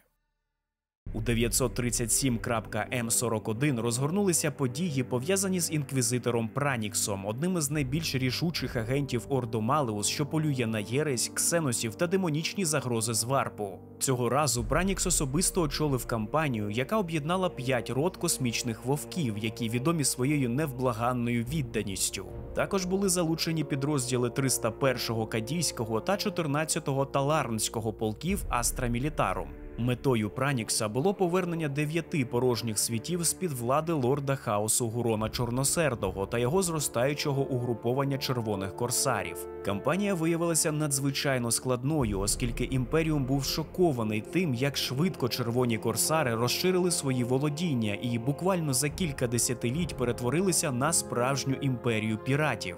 Сама ж система Лавстраті, відома як 9 порожніх світів, що стала ареною для цього конфлікту, зберігала свою похмуру репутацію. 9 планет цієї системи, попри зовнішню пустельність, володіли придатними для життя внутрішніми порожнинами та різного роду тунелями. Паралельно з цим їх оточувала непрохідна міазма, відома як хмари сирен, щільні хмари з невідомого газу, які спотворювали сенсори та перешкоджали зв'язку. Це робило ці світи ідеальним місцем для засідок та прихованої діяльності ворогів Імперіуму. І ось під час проходження імперських сил тунелями Гурон Чорносердий заздалегідь обрушив вибрані ділянки, ізолювавши та знищивши частини імперської армії. Тож цього разу імперська армія та Пранікс змушені були відступити. У 941.М41 почалася Друга війна за Армагеддон, коли найбільший та наймогутніший орочий ватажок за тисячоліття Гаскул Мах Урук Трака повів гігантський ваг на Імперіум. Армагеддон – це стратегічно важливий світ-вулик, що знаходився у сегментумі Солар та відомий своєю промисловою могутністю та чисельним населенням. Орки спустошували усе на своєму шляху, руйнуючи цілі міста та гинучи у безглуздих атаках, які, однак, виявилися ефективними завдяки численній перевазі та фанатизму зеленошкірих. Прямо як росіяни. Героїчна оборона об'єднаних сил 3 капітул космодесантників, включно з лицарями Саламандри та бойовими братами Білого Шраму, а також неймовірний героїзм та стратегічний геній комісара Себастьяна Яррика змогли врятувати Армагеддон від повного знищення орками. Гаскулу, однак, вдалося уникнути остаточного покарання, і він застеріг, що одного дня повернеться, аби помститися за цю поразку. У 955.М41 відбулася кампанія на Геєнні, яка стала першим відкритим зіткненням Зарека з імперіумом людства після його повернення з міжгалактичного вигнання. Геєнна – це гробовий світ, розташований серед пустельних зірок, та який довгі віки залишався сплячою цитаделлю некронів. Проте тепер його поверхня здригалася від гуркоту автоматичних бойових машин, що прокидалися десь у надрах його гробниць. На Геєнні війська некронів, очолювані самим Зареком, зіткнулися з 3-ю ротою кривавих янголів під проводом легендарного командира Данте. Протягом 3 тижнів безперервної запеклої битви обидві сторони вели бої з такою інтенсивністю, якої не знали навіть у часи Єресі Гора. Протягом 3 тижнів велася безперервна запекла битва. Некрони маніпулювали простором-часом та використовували свою технологію телепортації. На полі бою з'являлися і зникали моноліти та армії, які, здавалося, виходили із паралельного виміру. Данте ж, очолюючи своїх братів, особисто координував контрудари і надихав воїнів своєю мужністю та відданістю. Для воїнів, які приймали участь у цій битві, вона здавалася вічністю. Проте ситуація змінилася, коли на орбіту Геєни вийшов відгалуджений флот тиранідів. Перед обличчям цієї загрози Зарек і Данте були змушені визнати безглуздість продовження війни між своїми арміями. Таким чином, тимчасово об'єднавши сили, некрони та космодесантники вели спільну боротьбу проти тиранідів, відкидаючи ворога з поверхні планети та її орбіти. Цей союз виглядав як неймовірний парадокс. Бездушні машини і живі воїни об'єднано билися проти невідомого їм ворога, і все задля збереження біологічного життя. Кульмінацією кампанії стала фінальна битва на скелі смерті, величезному некрополі, де залишки сил обох армій дали останній бій тиранідам. Лише завдяки спільним зусиллям людей та некронів тиранідів вдалося відкинути. Після бою Зарек і Данте розійшлися, визнавши, що жодна сторона не має сил продовжувати подальшу боротьбу. Ба більше, для кривавих янголів ідея напасти на тих, із ким вони щойно билися пліч-опліч, була неприйнятною, адже честь і кодекс братерства завжди залишаються для них непорушними. Ця кампанія стала не лише першою появою Зарека у відкритому конфлікті з Імперіумом після його повернення, але й показала інший бік мовчазного короля. Він виявився не фанатичним ворогом, а скоріше прагматичним і стратегічно мислячим правителем, здатним на тимчасові союзи заради вищої мети – збереження органічного життя в галактиці. Це життя потрібне йому для втілення найзаповітнішої надії некронів, можливого повернення до органічних форм, якими вони були ще за часів давньої імперії Некронтір. Також цей інцидент змусив багатьох у лавах Імперіуму замислитися про роль мовчазного короля, який виявився мислячою та у багатьох аспектах схожою на людей істотою. Вони зрозуміли, що його мета може виходити далеко за межі простої експансії. І хоча війна триватиме і надалі, на Геєні було посіяно зерно роздумів про майбутні взаємодії між людством і безсмертними правителями галактики. У 963.М41 Імперіум людства вступив у запеклий конфлікт із Імперією Тау, який закінчиться ще одним несподіваним союзом. Цю подію я вже згадував на самому початку відео, коли розповідав про пробудження некронів на планеті Мелбіді, тож повторюватись не буду, просто зафіксуйте цю дату і підемо далі. У 969.М41 у глибині космосу поблизу системи Кандо було помічено стародавній зореліт, знаний як Клинок Вічності або Лезо Вічності. Це був древній некронський корабель, що з'являвся і зникав то тут, то там протягом тисячоліть. Однак, коли імперські сили наблизилися до нього, клинок несподівано змінився, перетворившись на чумний корабель смерті Термінус Ест. Термінус Ест огортають неосяжні рої варп-народжених мух, що гудуть і завивають у його нутрощах. Хвороблива міазма просочується назовні з борту корабля крізь пухирі, нариви й тріщини, а також крізь проіржавілі, давно непридатні до вжитку труби і стволи зброї. Ця міазма настільки густа, що викривлює та приховує справжні обриси корабля, тож ніхто не знає, як він насправді виглядає. По обидва боки корабля рядами прориваються назовні гнійні нариви, осередки зараження, болячки й роздуті вулики, що розростаються з виразок на його понівеченій шкірі, наче корали, що поглинають камінь. Вони пульсують та гниють, періодично вибухаючи з гучним чвирканням, викидаючи суміш гнилого металу і бруду у холодний вакуум космосу. Того року з його бортів у простір вирвалися хвилі зараження, що швидко поширювали навколо чуму зомбі. Біженці, які намагалися врятуватися, стали носіями скверни, розносячи її далеко за межі Кандо, заражаючи численні системи Імперіуму та сіючи собою хаос. У 973.М41 у галактиці відбувся жахливий варп-шторм, супроводжений тисячами демонічних вторгнень. Для псайкерів цей шторм став справжнім кошмаром. Тисячі чутливих до варпу юнаків загинули від неймовірного психічного навантаження, інші ж перетворилися на портали для демонів. Кошмари, які бачили псайкери, вилилися у реальність, пробивши бар'єр між імматеріумом та матеріальним світом. Демонічні вторгнення, хоч і короткочасні, залишили за собою руйнування та смерть, а хаотичне насіння розбрату було розсіяне по всьому імперіуму. Знову. Через 2 роки у 975.М41 на світі фортеці Луторіс Епсілон посеред суворих фортечних мурів, облаштованих ударними військами Кадії, матеріалізувався демонічний жах – кровожер Скарбранд.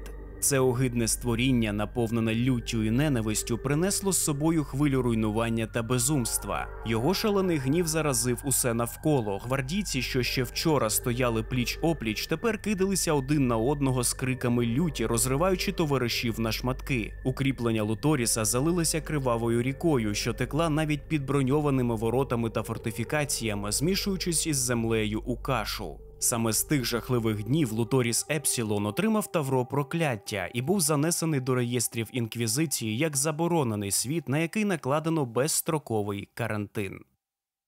Вже наступного року у 976.М41 західний сектор сегментуму Ультіма охопило масивне ороче вторгнення. Вогняні хмари заповнили небо, коли ваг Гракса накрив планети, знищуючи все на своєму шляху. І хоча Граксу так і не вдасться захопити світ-кузню Райзи, світ відомий своїми величезними арсеналами та військовою продукцією, сусідні сектори зазнають значного спустошення. Міста перетворювалися на руїни, імперські світи втрачали оборону, а у варп-каналах лунали відчайдушні заклики про допомогу. Але це було лише початком орочої експансії.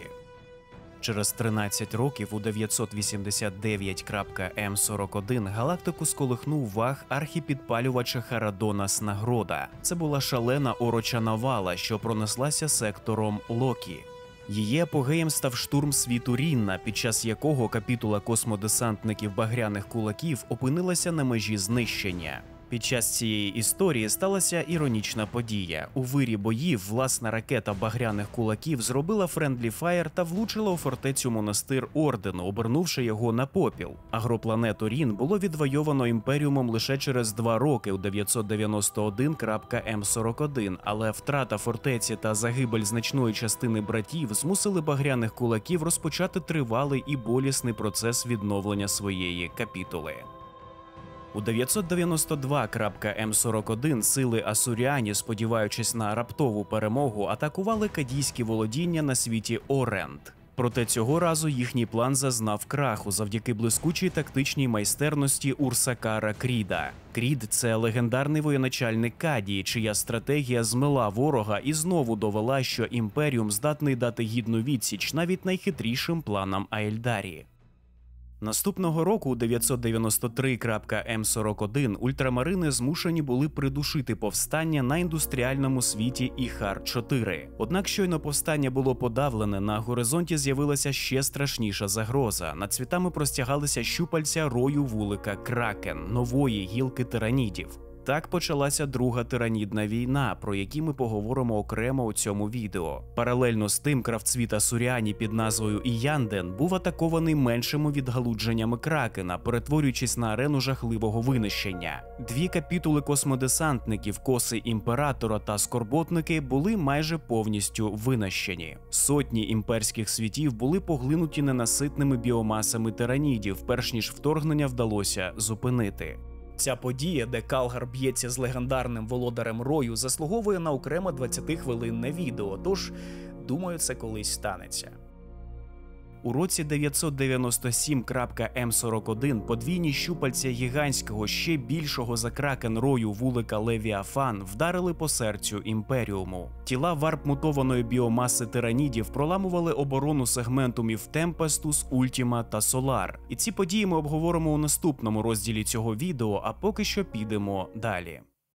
У тому ж 997.М41 орки під проводом вже знайомого вам безсмертного воєначальника Гаскула та його спільника-ватажка клану поганих місяців Наздрега вторглися на світ Пісцина-4. Використавши грубу, але ефективну технологію телепортації, вони розпочали атаку несподівано та зухвало. Хоча вторгнення орків мало всі шанси стати катастрофою для Пісцини-4, стійка оборона, організована майстром Беліалом з капітули Темних Ангелів, змінила перебіг подій. Броньовані батальйони Темних Ангелів тримали позиції попри шалені атаки зеленошкірих, а згодом на допомогу прибула ще й хвиля імперських підкріплень. Тоді спільними зусиллями їм вдалося відтіснити орків. І все ж навіть після перемоги над Гаскулом деякі командири, зокрема Беліал, залишилися стривоженими, підозрюючи, що цей харизматичний воєначальник готує ще одну пастку. Можливо, навіть ще більш підступнішу, ніж та, що ледь не знищила цю планету. Пізніше того ж року інші події лише підкреслили масштаб проблем. Капітули ультрамаринів та мортифікаторів вступили у бій з одним із щупалець рою вулика Левіафан на планеті Тарсіс Ультра. Сили Імперіуму застосували спеціально розроблену біологічну чуму, створену на основі знань Адептус Механікус. Використовуючи генетичний матеріал тиранідів, вони змусили тіла тиранідів буквально розкладатись у реальному часі, а планета задихнулася в отруйних хмарах, що винищували прибульців. Однак радість перемоги була нетривалою. Інші тентаклі Левіафана, немов голодні гігантські звірі, продовжили свою навалу, поглинаючи світ за світом, залишаючи після себе лише тишу. Ще пізніше цього ж року, 997.М41, Гаскул Трака, цей зеленошкірий гімнюк, знову повернувся та зустрівся зі своїм давнім людським ворогом, комісаром Яриком, на полях битви світу Голгофа. Ярика було захоплено орками у полон, однак пізніше його відпустять, оскільки Гаскул планував ще одне вторгнення на світ вулик людей Армагеддон і хотів забезпечити собі гідного супротивника. Ставало очевидним, що зеленошкірі стікалися до Гаскула, приваблені його харизмою та військовими навичками. Навіть для ідіотів було зрозуміло, що формується новий ваг, але цього разу ваг якихось небачених розмірів. Наприкінці цього ж року динамічна імперія Тау розпочала свою третю сферу розширення. Тау-Силоміць захопили ще з півдюжини імперських світів на східній окраїні мапи галактики, а декілька інших світів добровільно приєдналися до них, бажаючи служити вищому благу, бо вважали цю концепцію підходящою для свого світогляду.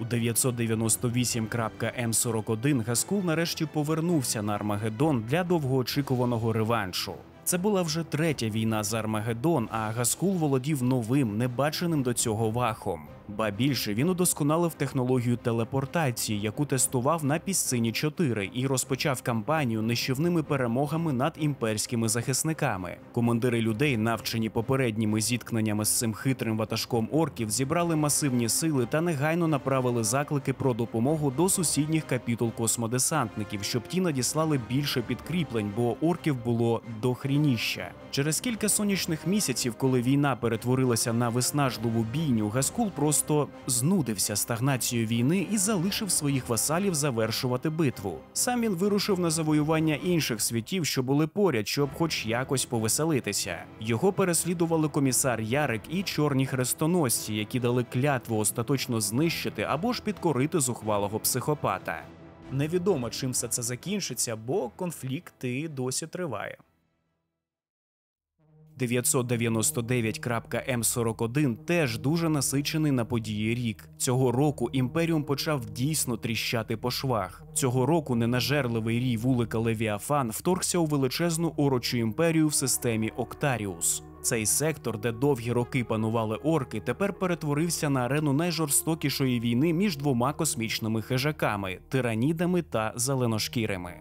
В цей час розвідпатрулі імперського флоту та інквізиції, подібно до стерв'ятників, уважно спостерігали за битвою. Вони усвідомлювали, що незалежно від того, хто вийде переможцем, імперію може не витримати натиску нової сили, а це значить, що треба готуватися до наступу. Того ж року 5-та рота темних ангелів повела свій загін у боротьбу проти космодесантників хаосу з угруповання Багряна Різня за контроль над древнім артефактом, так званим каменем пекельного вогню. Єретики Астартес вірили, що цей артефакт зможе розвіяти прокляття Горна, що прирекло їх вічно чути стогони та крики кожної душі, яку вони колись убили. Однак лорд хаосу Севаст Кренон після кривавої битви за право володіти жертовником усвідомив, що цей артефакт лише посилить внутрішні голоси та призведе до ще глибшого безумства всередині загону.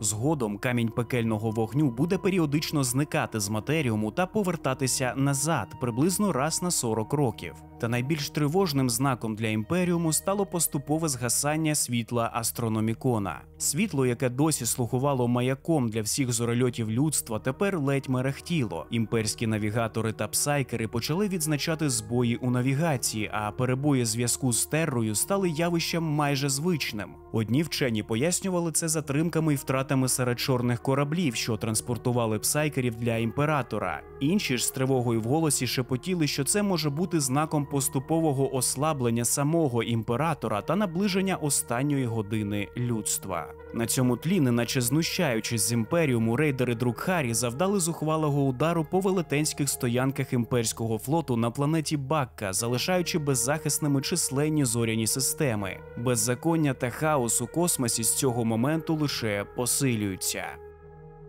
Не встигли імперські командири оговтатися, як червоні корсари під проводом старого нашого знайомого Гурона Чорносердого розпочали черговий масштабний рейд із глибин Мальстрьому. Цього разу вони взяли в оточення світи Чогоріс, Каелас і Сессек. Чутки ходили, що тоді сили Гурона зросли настільки, що перевершували навіть чисельність легіонів космодесантників часів Єресі Гора. Він зібрав армію ренегатів та зрадників, які готові були вирвати серце з розтятого торсу Імперіуму. Але найжахливішою подією року стало так зване Велике Пробудження. Прошу не плутати його з пробудженням некронів.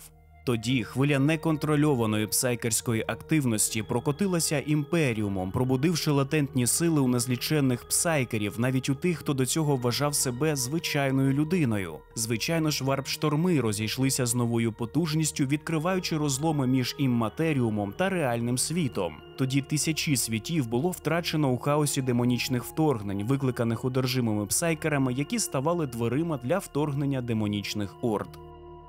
Потім, у той же насичений подіями рік 999.М41, некронські армії здійснили стрімкий і безжальний напад на систему Кіпра Сегентус. Це було перше зафіксоване масове вторгнення некронів на відстані менше ніж 2000 світлових років від Терри, символічного серця людської цивілізації. Важкі та безмовні кораблі некронських флотів прорізали міжзоряний простір, несучи з собою армії залізних воїнів. Ця атака не лише продемонструвала силу пробуджених гробових світів, але й підкреслила безпорадність Імперіуму перед новими і новими загрозами.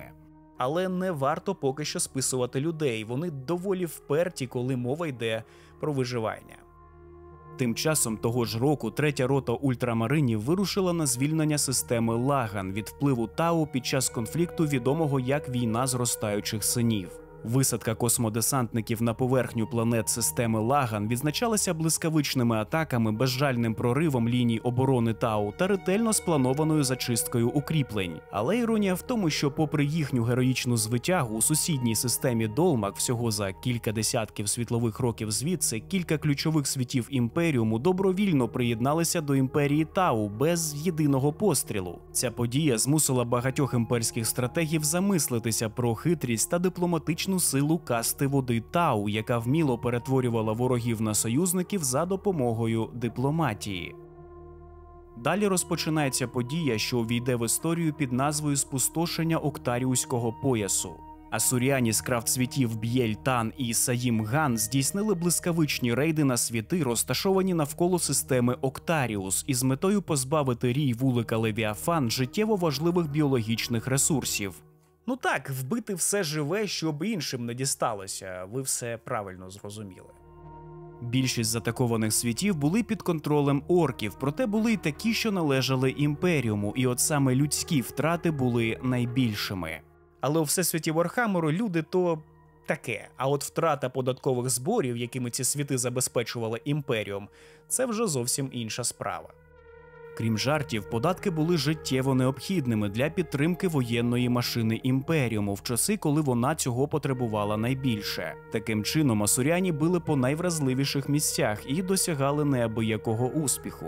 Як наслідок, далі настала ніч тисячі повстань. Заколоти й заворушення вибухнули на незліченних планетах Імперіуму, охоплюючи як прикордонні колонії, так і, здавалося б, непохитні світи, такі як Енцелад та Даркголд. Навіть рідний світ капітули зухвалих левів потонув у хаосі, породженому таємними культами та іншими міськими божевільними, що маніпулювали натовпами, занурюючи людей у безумство. Це стало справжньою катастрофою для сегментуму Пацифікус, де комунікації та контроль були майже повністю зламані. Зв'язок між Террою та більшістю світів у цьому сегментумі зник, залишивши центральні органи Імперіуму сліпими та глухими до того, що коїлося на віддалених рубежах. Хвиля астропатичних благань про допомогу у ті часи заливала всю галактику, але не тут. З боку сегментуму Пацифікус не надходило жодного повідомлення, лише моторошна та зловісна тиша. Що, на мою думку, мало б якраз таки здивувати всіх та стимулювати до розслідування подій у секторі, але маємо, що маємо. Адептус Астра-телепатіка, відповідальні за психічний зв'язок між світами, опинилися на межі колапсу. Навіть майстри-псайкери падали мертвими або впадали у безумство, а їхні розуми розривалися у неймовірному болю від перевантаження. Це призвело до масового колапсу імперської комунікаційної мережі, залишаючи без керівництва та підтримки армії, флоти і навіть цілі планети. І ви думали, що це всі випробування для Імперіуму? Далі, у тому ж 999 році, з темряви варпу, немов тінь стародавнього прокляття, повернулося 1000 синів. Зрадницький легіон Астартес, що колись належав імператору, а нині присягнув Дзінчу, богу нескінченних змін. Хвилі вторгнень, що розпочалися з облоги системи Фенріс, стали втіленням давньої помсти Магнуса Рудого і його синів проти нащадків Лемана Расса. Саме вони знищили Просперо, саме вони перетворили 1000 синів на відступників, і тепер Фенріс мав відповісти за все. Космічні вовки, як вірні сини Фенрісу, були змушені повернутися на свій рідний світ, щоб протистояти цій жахливій загрозі. Але вони не були самотні. Навіть їхні давні суперники, темні ангели, а також інші капітули Адептус Астартес приєдналися до оборони. Перед обличчям хаосу вони мали забути про свої давні образи та об'єднатися. Та перш ніж вони змогли кинути виклик 1000 синів, їм треба було подолати змову, розроблену самим Дзінчем та його демонічним посланцем, відомим як Змінювач або Перевертень. Єдині форми, які Перевертень не може прийняти, це образ самого Дзінча і свій власний. Іронічно, бо свій справжній вигляд він давно забув, тож шукає шлях, щоб відновити це знання за будь-яку ціну. Таким чином, перевертень прослизнув у ряди темних ангелів і підступно нацькував їх проти космічних вовків. Змова мала переконати темних ангелів у тому, що космічні вовки піддалися спокусі хаосу і стали єретиками. Це б розділило сили Імперіуму і прирекло Фенріс на загибель. На полях битв системи Фенріс закипіла справжня різанина, коли демонічні легіони всього пантеону хаосу зливалися воєдино з псайкерськими закляттями тисячі синів, створюючи видовище апокаліптичної війни. Палаючі портали розривали небо, випускаючи орди демонів, а варп-штормами зносило цілі фортеці та міста. Коли сам Магнус ступив із варпу на Фенріс, його високий силует іскрився палаючими рунічними знаками, наче сам матеріум прогнався під його присутністю. Його поява стала кульмінацією давньої ворожнечі, що розпочалася ще у часи Єресі Гора. Космічні вовки, темні ангели та сірі лицарі билися відважно, але навіть вони падали перед псайкерською міццю Магнуса. Проте у цій темряві залишалася надія – великий вовк Логан Грімнар. Уособлення люті й честі Фенрісу, він зміг завдати Магнусу потужного удару своєю великою подвійною сокирою. Цей момент став ключовим, бо він додав додаткового часу. Удар Логана дозволив мисливцям на демонів із сірих лицарів провести обряди вигнання, які відправили Магнуса назад у варп. Але перемога виявилася гіркою, хоч вторгнення хаосу було відкинуте, справжня мета Магнуса і Дзинча була досягнута. Психічні страждання мільярдів смертей і руйнувань, що накрили систему Фенріс, злилися у жахливий ритуал, який готувався хаосом протягом тисячоліть. Психічна енергія, накопичена через ці страждання, нікуди не зникла. Вона була спрямована у серце Ока Жаху, на рідну планету чаклунів Тисячі Синів. І тоді ця планета зникла з варпу лише для того, щоб перенестися у реальний простір. Вона з вибуховою хвилею з'явилася біля обгорілого остову загубленого світу Просперо. Таким чином, тепер старий і новий світи Тисячі Синів оберталися навколо однієї проклятої зірки, багряного сонця, що стало провісником загибелі. Його світло, як попередження майбутніх страждань, сповіщало людей по всьому Імперіуму про те, що легше вже не буде. У цьому ж році криваві ангели зазнали чергового і, без сумніву, найжорстокішого випробування за всю свою історію. Одне з гігантських щупалець рою вулика Левіафан почало прямувати до їхнього рідного світу Баал. І коли ми кажемо про рій тиранідів, це означає, що кожен день зменшує для синів Сангвінія шанси залишитися живими. Іначе, щоб посилити страждання, кровожер Кабанда, демонічний принц, чиє ім'я навіки вписане кров'ю у сторінки історії Ордену, повернувся із глибин варпу. Він прибув із легіонами демонів, віддавши наказ про атаку на світ Аммонаї, віддалену планету системи Баал, яку він перетворив на супчик том-ям, стіл та крові. Перед лицем подвійної загрози, з одного боку ненажерливого рою тиранідів, а з іншого демонічного воїнства, командор Данте ухвалив відчайдушне рішення. Розуміючи, що окремі сили Імперіуму не зможуть вижити у цій війні, він об'єднав під своїм командуванням усе, що залишалося в регіоні – флотилії імперського флоту, батальйони Астра Мілітарум та роти інших капітул космодесантників, навіть ті, з якими раніше у Кривавих Янголів були гострі конфлікти. Паралельно з тим таємні переговори з окремими ксеноугрупованнями, чутки про які поширювалися варпом, тільки підкреслювали масштаб катастрофи, що насувалася на Баал. Навіть серед об'єднаних сил питання довіри до союзників залишалося відкритим. Але трагедія цього року не завершувалася війною на Баалі. У цей самий рік на протилежному кінці галактики Абаддон-руйнівник, верховний воєначальник Чорного легіону, розпочав черговий 13-й Чорний хрестовий похід. Про нього ми пізніше поговоримо детальніше, а поки що у загальних рисах. З Ока Жаху хлинули армії хаосу, які спрямували сили до Кадійської брами, головного вузла оборони, що захищав підступи до Терри. Цей наступ не був просто черговою мікрокампанією, це було повернення темних часів Єресі Гора, але цього разу з новою, ще більш лютою силою. Сили богів хаосу виглядали доволі епічно. Завжди попереду йшов Чорний легіон. За ним Гвардія смерті, Пожирачі світів, Альфа легіон, Тисяча синів, Лицарі ночі та інші, що залишили чорний слід в аналах Імперіуму. Легіони зрадників і капітули-ренегати-космодесантників, які давно вважалися зниклими, поновили свої атаки на володіння ненависного їм трупа імператора. Перед ними бігли чумні культисти хаосу та божевільні мутанти у таких кількостях, що це схоже було на рій комах, які зліталися на труп.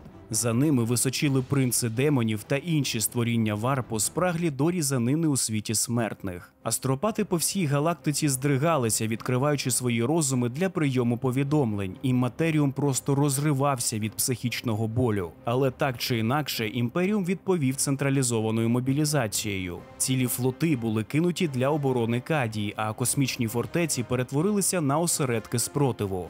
Космодесантники, імперські гвардійці, сервітори та техножерці з Адептус Механікус – всі вони скували собою єдиний фронт оборони. Незважаючи на те, що сили хаосу змогли висадитися на поверхню Кадії та здобути локальні перемоги, імперський флот здобув стратегічну перевагу на орбіті. Зрештою, численні загони хаосу були знищені під натиском імперських захисників, залишаючи поле битви за ними. Та ця битва була лише прелюдією до основного удару. Вже незабаром оборонці Кадії усвідомили, що це був лише початок і що справжнє лихо настане, коли Абаддон особисто ступить на поверхню планети. Але й це ще не все. Поки Кадія готувалася до фінального штурму, не будемо забувати про іншу загрозу, яка розросталася у глибинах космосу. Рій вулика Левіафан усе ближче підходив до Терри. Приваблені неймовірною психічною енергією астрономікону, тираніди неминуче наближалися до серця Імперіуму. Всі оці героїчні зусилля космодесантників, Астра-Мілітарум та навіть Інквізиції лише відкладали неминуче. Левіафан, мов темний водоспад, хлинув уперед, наближаючи галактику до нової ери темряви. Давайте й поговоримо про тиранідів та тиранідні війни. Коментаторам, які постійно мені пишуть про повтори, точно буде про що написати. Поїхали.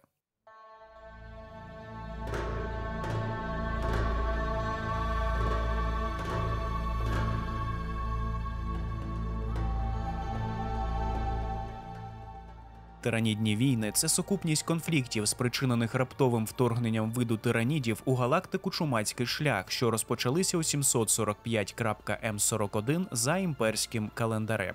Ці конфлікти і досі тривають. І так, як ви помітили, хронологічно ми повертаємось трохи назад до подій на Кадії, років так на 200, щоб окремо закріпити дані про загрози з боку тиранідів та наслідки цих загроз.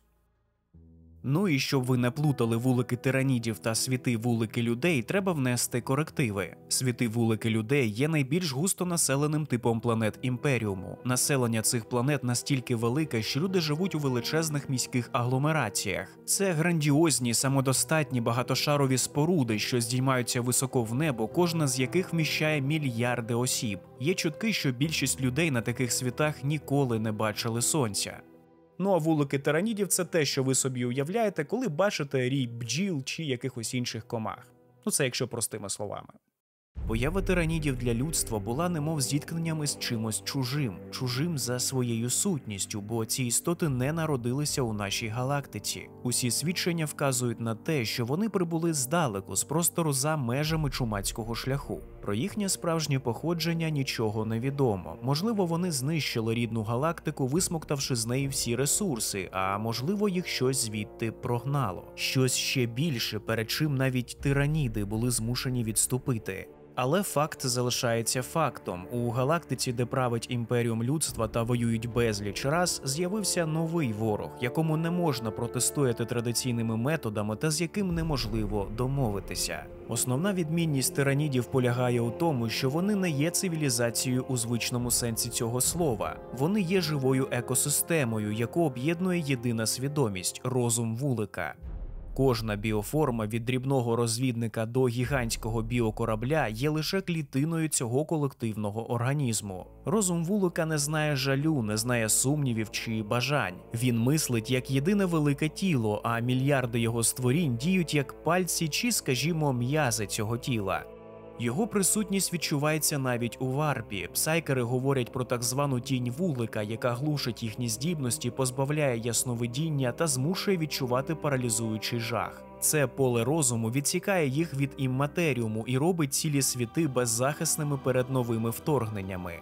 Тираніди не народжуються природно, вони створюються у нутрощах гігантських біокораблів, де органічна маса переплавляється у нові форми. Під час вторгнення на будь-яку нову планету всі живі організми від бактерій до людей, від лісів до тварин поглинаються. Ця сировина використовується для створення нових біоформ, але тираніди не просто споживають, вони вчаться. Кожна крапля ДНК, кожна особливість місцевої флори та фауни аналізується, і вже наступне покоління створінь може народитися з новими здібностями. Ці нові мутанти можуть бути з товщою бронею, кращим зором, отруйними залозами чи навіть зовсім новими органами. Там, де природна еволюція працює мільйонами років, тираніди пристосовуються за лічені дні. Саме тому жодна зброя чи тактика не спрацьовує проти них двічі. Все, що одного разу завдало шкоди, стає лише поштовхом для народження ще більш смертоносних форм. Кожна біоформа тиранідів створена з єдиною метою – виконати свою функцію. Дрібні істоти на кшталт термагантів можна порівняти з російською піхотою. Тобто вони є м'ясом. Карніфекси чи тригони стають живими танками, пробиваючи укріплення та руйнуючи техніку. Є істоти, здатні вистрілювати живими комахами чи кислотними залпами замість звичайної зброї. Навіть кораблі тиранідів – це живі організми, які несуть на собі цілі заводи для вирощування нових армій. За великим рахунком, в тиранідах немає нічого штучного у звичному сенсі слова. Кожна частина тіла жива, усе вирощене, усе гнучке та може зазнавати змін. Мета тиранідів залишається таємницею, вони просто знищують усе живе, перетворюючи планети на мертві кам'яні кулі. Для Імперіуму це виглядає як нескінченний голод, як біологічна машина, що пожирає все на своєму шляху. Але існують припущення, що за їхнім рухом ховається щось більше. Як я й казав вище, деякі вчені Механікусу та інквізитори висловлюють думку, що тираніди могли залишити свою рідну галактику не просто так, а тікаючи від ще більш небезпечного ворога. І якщо це правда, то ті жахи, які людство бачить зараз, є лише передумовою до ще страшнішого майбутнього. Тираніди унікальні тим, що їх неможливо зрозуміти в категоріях людської політики чи війни. Вони не прагнуть влади, не будують держав, не ведуть переговорів тощо. Їхня єдина мета – це споживати та вдосконалюватися. Можливо, це і є мета?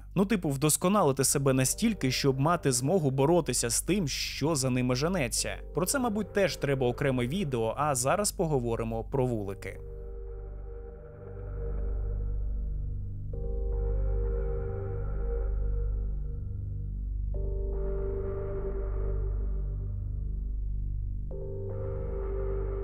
Початок жахіття, що згодом охопить значну частину галактики, було покладено далеко на східній окраїні. Саме тут, на ізольованій і мало кому відомій планеті під назвою Тиран, відбулося перше зафіксоване зіткнення людства з формами життя, яке вони ніколи не бачили раніше. На Тирані розташовувалась віддалена дослідницька станція Адептус Механікус. У ході рутинного сканування навколишніх систем техножерці виявили тривожну аномалію. Низка планет, раніше придатних до життя, виявилася повністю позбавленою біомаси. Ба більше, на планетах була відсутня атмосфера та будь-які інші ознаки життя. Це були не те що руїни, а скоріш повністю вичищені порожні світи. Невдовзі після цього зв'язок із самою станцією Тирана було втрачено. Ніхто не відповідав на запити, а автоматичні сенсори фіксували лише мовчання. Коли на поверхню планети спустився розвідувальний загін, було вже пізно. Станцію було повністю поглинуто, а її мешканці зникли без сліду. Лише через один стандартний рік до Імперіуму дійшли уривчасті дані про цей напад. Імперський інквізитор Ордо Ксенос, знаний як Фідус Криптман, особисто прибув на Тиран для розслідування. Під час обстеження підземних рівнів планети Криптман виявив уцілілий дата-кодекс, сховище даних, яке дивом не було знищене. Виявлені там записи містили опис дивних біологічних форм. Він провів анатомічні дослідження, перевірив енергетичні сигнатури, та ніщо не відповідало жодному з відомих ксенотипів. Проаналізувавши ці дані, Криптман зумів окреслити загальний вектор вторгнення. Виявилось, що атаки відбуваються за певним шаблоном, а Рій просувається в чітко спрямованому коридорі, поглинаючи світ за світом у напрямку ядра галактики. Саме на основі цих даних уперше було сформовано гіпотезу про існування свідомого колективного розуму, здатного координувати напад одночасно в багатьох точках, надрозум, який незабаром назвуть розумом вулика, а його відгалудження – роєм вулика. Однак прогнози Криптмана та Адептус Механікус виявилися запізнілими. Поки ці дані оброблялися, ще кілька людських цивілізацій було безслідно стерто з лиця галактики, і сталося це передусім через одне загадкове, але надзвичайно небезпечне явище, яке згодом отримало назву «Тінь у варпі». Ця тінь, явище, яке я вже неодноразово згадував, виникала в присутності флотів тиранідів поблизу різних планет. Вона глушила псайкерський зв'язок і транспортування через варп, що є основним способом міжзоряної комунікації. Але були і плюси. Для астропатів, наприклад, це була чудова можливість нормально виспатись, без голосів у голові. Поки імперське командування намагалося осмислити ситуацію, Рій, що отримав назву Бегемот, уже вдарив у саме серце. Тираніди прорвалися через рубежі Ультрамару, міжзоряного домену капітули ультрамаринів, що простягався на кілька зоряних систем. Незважаючи на оперативний спротив космодесанту та імперського флоту, хижа біомаса не зупинялася. Першою жертвою стало одне з найвідоміших та найгарніших поселень регіону – Прандіум.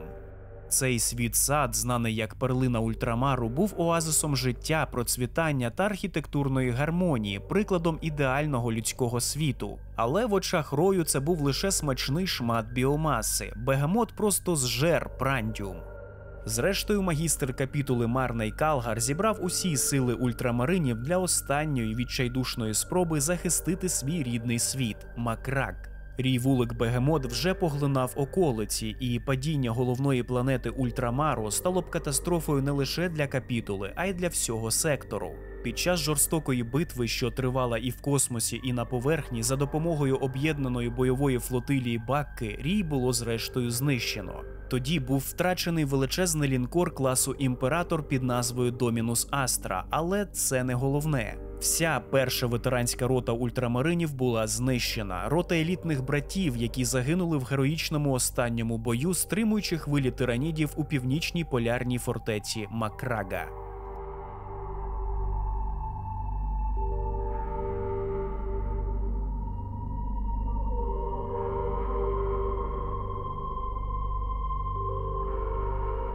Другою великою хвилею навали тиранідів став рій-вулик Кракен, який у 993.М41 обрушився на Імперіум. На відміну від попереднього рою Бегемота, що діяв як єдина масивна біоформа, Кракен використовував іншу тактику. Він розділився на безліч менших флотів, що розповзалися різними напрямками, одночасно вражаючи цілі зоряні системи ще до того, як Імперіум встигав виявити загрозу або надіслати підкріплення. Така тактика дезорієнтувала імперські сили та унеможливлювала централізований захист. Одним із найвідоміших епізодів цієї кампанії стала оборона світу Іхарі-4, гігантського світу вулика, де проживало кілька мільярдів громадян Імперіуму. Саме тут Кракен уперше зіткнувся з потужною організованою відсіччю, і бої перетворилися на справжню міську війну у мегаструктурах, що тягнулися від ядра планети до її орбіти. За словами лейтенанта Кейджа з 13-го штрафного легіону, Астра Мілітарум втратила понад 1 мільйон живої сили на Іхарі-4. Втім, ці цифри, можливо, просто ілюструють загальні масштаби боїв проти Кракена, адже в чисельному вимірі 1 мільйон солдатів не є значними витратами, коли мова йде про захист цілого світу вулика, населення якого складає мільярди людей. Зрештою, рій Кракен не було повністю знищено після битви за Іхарі-4. Так, головні сили Рою зазнали серйозних втрат, але він вижив. Ба більше, основна маса розпалася на десятки дрібніших відламкових флотів, кожен з яких продовжив самостійне існування. Вони ширились по галактиці, мов ракові метастази, поглинаючи планети і формуючи нові вузли загрози для Імперіуму. Таким чином, Імперіум не отримав жодного перепочинку. Коли командування лише почало перебудовувати оборону та готуватись до ліквідації залишків Кракена, почався новий заміс. На галактичному горизонті з'явився новий рій. Він був ще масивніший за попередній, і ім'я цього рою – Левіафан.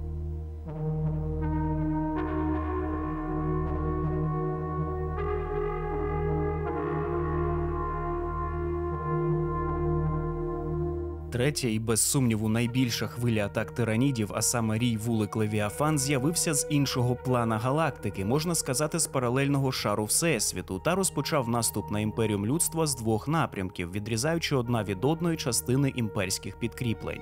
Почалося це у 997.М41.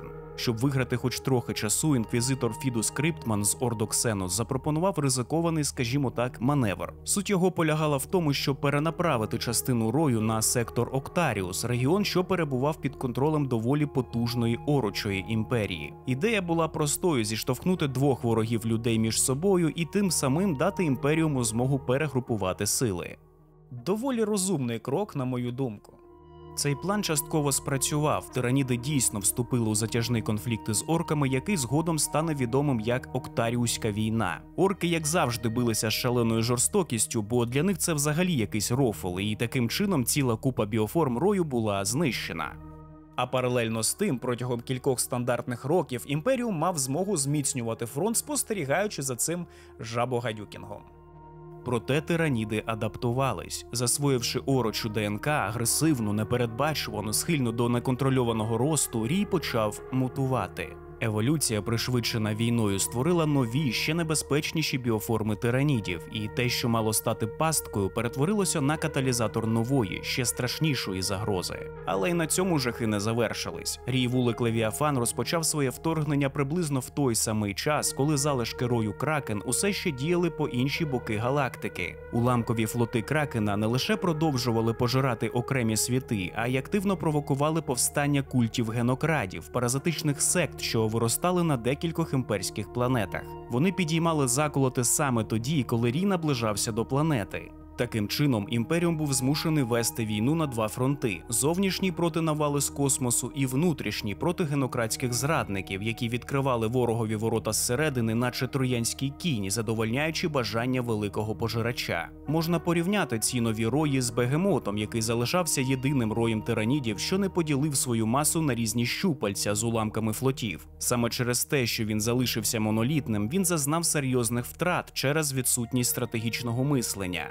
Наступні рої, як ви бачите, не допустилися такої помилки. Але постає закономірне питання, чого ж прагнуть тираніди, яку мету вони переслідують, пожираючи галактичні сегменти один за одним. Аналіз маршрутів тиранідських флотів дозволив інквізиції та Магос Біологіс зробити висновок. Їх тягне до джерела шаленої псайкерської активності – до Астрономікону. І якщо вектор руху роїв не зміниться, то їхнє остаточне місце призначення вже зрозуміле – свята Терра.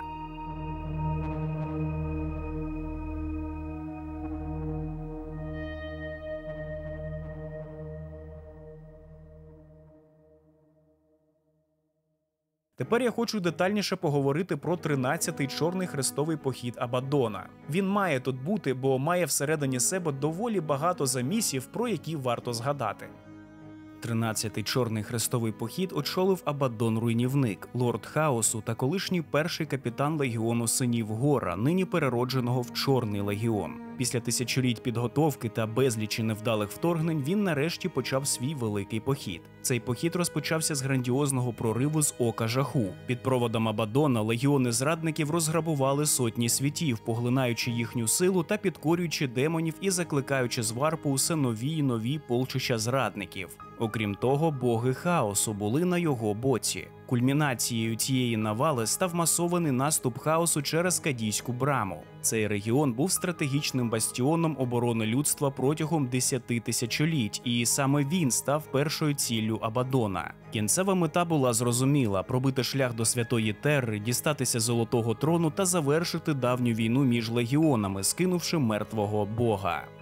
Захоплення або знищення Кадії дозволило б хаосу контролювати варп-артерії, що з'єднували Терру з рештою галактики. Тим часом галактикою ширилися панічні чутки, демонічні примархи, колись втрачені або зниклі сини імператора, повернулися. Саме вони очолили легіони зрадників та увірвалися до реального світу.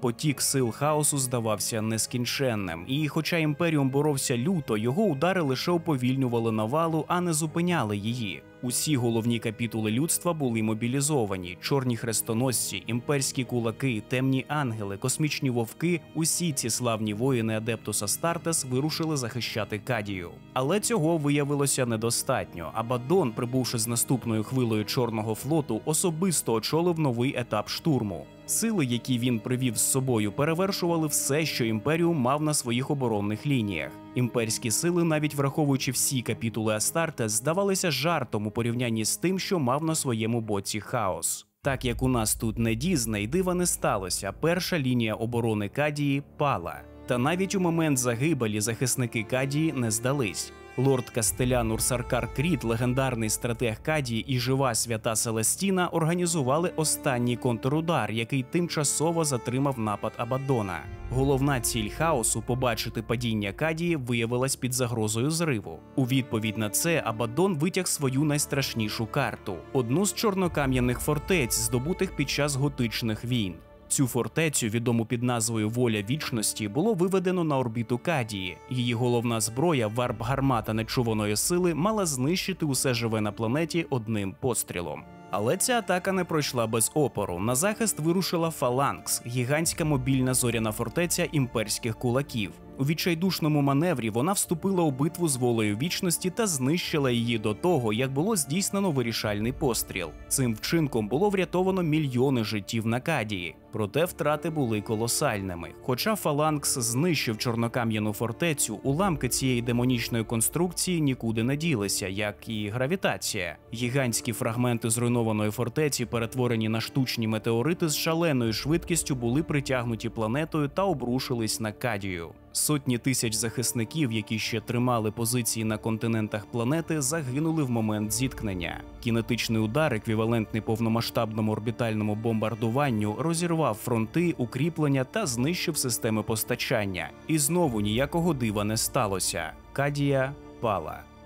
Кору планети було буквально розірвано на шматки, і вона почала розпадатися. Зі знищенням Кадії зруйнувалися й чорнокам'яні пилони, древні артефакти, вбудовані в структуру планети. Саме вони слугували бар'єром, що стримував енергії варпу і перешкоджав розширенню Ока Жаху. Розширення Ока Жаху сили хаосу назвали багряним шляхом, а Абаддон нарешті здійснив свою мрію, захопив Кадійську браму, яка відтепер мала служити силам хаосу. Після досягнення першої цілі 13-го Чорного Хрестового походу, тобто падіння Кадійської брами, Абаддон-руйнівник розпочав підготовку до нового етапу – штурму самої Святої Терри. Проте, як завжди буває з хаосом, все ускладнилось. Роз'єднаність легіонів зрадників, внутрішні чвари між демонічними силами, а також неочікувано запеклий опір решток імперських військ у регіоні Кадії значно уповільнили просування хаосу. Також не будемо забувати про економіку та ресурси, які не з'являються з повітря. Єретики були змушені закріплювати позиції та будувати логістику для утримання вже здобутих регіонів. Навколо уламків Кадії поступово почала формуватись нова темна структура – прообраз імперії хаосу. Іначе цього було замало, у 980.999.M41, це майже кінець тисячоліття, на самій Террі пролунав ще один тривожний дзвінок. Адептус Механікус таємно доповіли високим лордам, що механізми Золотого Трону почали виходити з ладу. І страшніше за все було те, що були втрачені технології та знання, необхідні для його ремонту. Якщо нічого не зробити, імператор загине остаточно, і тоді… Втім, краще просто про це не думати.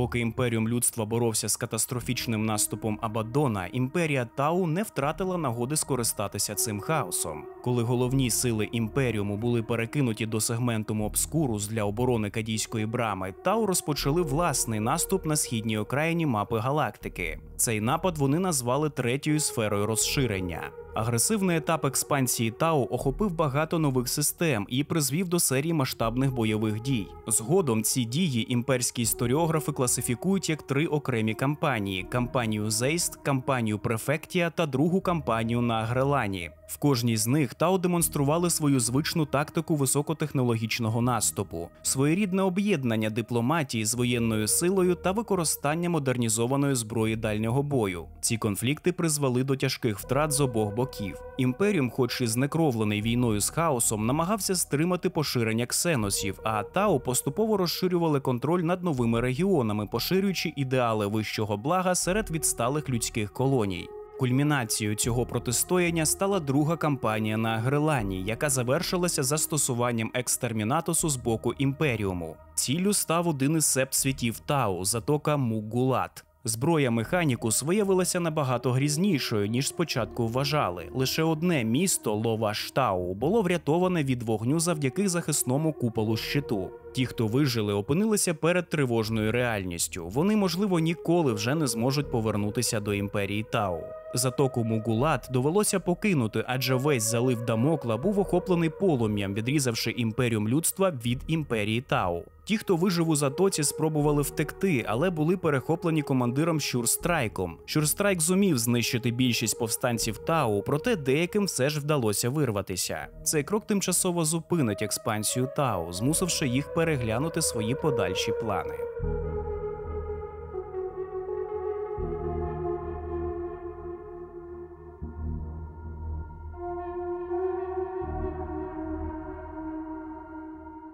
Дивні події, що розгортались у фінальні дні 13-го Чорного Хрестового походу, призвели до пробудження давньої надії Імперіуму. Поява легендарного архмагоса Домінуса Белісарія Коула та укладення незвичного союзу з ксеносами, а саме з представниками фракції Аельдарі, знаної як Іннарі, стали ключовими чинниками у справі пробудження примарха ультрамаринів Робута Гілімана. Після падіння Гілімана у битві за Фессалу на початку 31-го тисячоліття Коул у співпраці з Іннарі воскресив його понад 10 тисяч років по тому, використавши обладунки долі. Цей унікальний обладунок майстра-артефактора був оснащений передовими системами підтримки життя та захищав воскреслого примарха від найсмертоносніших ударів. Технології Коула зцілили смертельну рану Гілімана, тоді як Іврейн, жриця майбутнього бога смерті Аельдарі Іннеада та лідерка релігійного культу, відомого як Іннарі, повернула йому життєву силу за допомогою свого ще ненародженого божества. Так, після 10 тисяч років у стазисній камері, прихованій у полярних регіонах Макрага, Гіліман повернувся до життя. Проте часу на відновлення не було. Чорний легіон негайно атакував святиню Гілімана в храмі Виправлення, і щойно пробуджений примарх був змушений вступити в бій та знищити навалу. Взагалі це окрема історія, але після того, як Ультрамар було врятовано від навали хаосу завдяки героїчним зусиллям воскреслого примарха, він вирішив здійснити подорож, яка не мала прецедентів у новітній історії Імперіуму. Він вирушив у хрестовий похід на Терру, щоб уперше за 10 тисяч років стати перед обличчям свого батька, бога-імператора людства. Що саме сталося за зачиненими дверима в залах імператорського палацу, досі залишається таємницею, бо жоден смертний не був свідком цієї зустрічі. Проте її наслідки були очевидні. Робут Гіліман був офіційно відновлений у своєму давньому званні верховного командувача Імперіуму та того ж дня був проголошений імперським регентом. У сенаторумі Імперіаліс не залишилося сумнівів, тепер примарх був першим серед рівних. Не гаючи часу, Гіліман розпочав нові радикальні реформи. Одразу після повернення до влади він почав очищення Ради Високих Лордів Терри від корумпованих і некомпетентних чиновників. Так розпочалася його епоха жорсткої централізації, і якщо коротко, то армійська реформа нарешті запрацювала. Слухайте, я повний сил та енергії. Я справлюсь з усім. І зупинятись ми не збираємось. Моє завдання – зробити для цієї країни максимум, і щоб ця країна стала великою. величною і великою. Дрібні результати мені не цікаві, просто-напросто.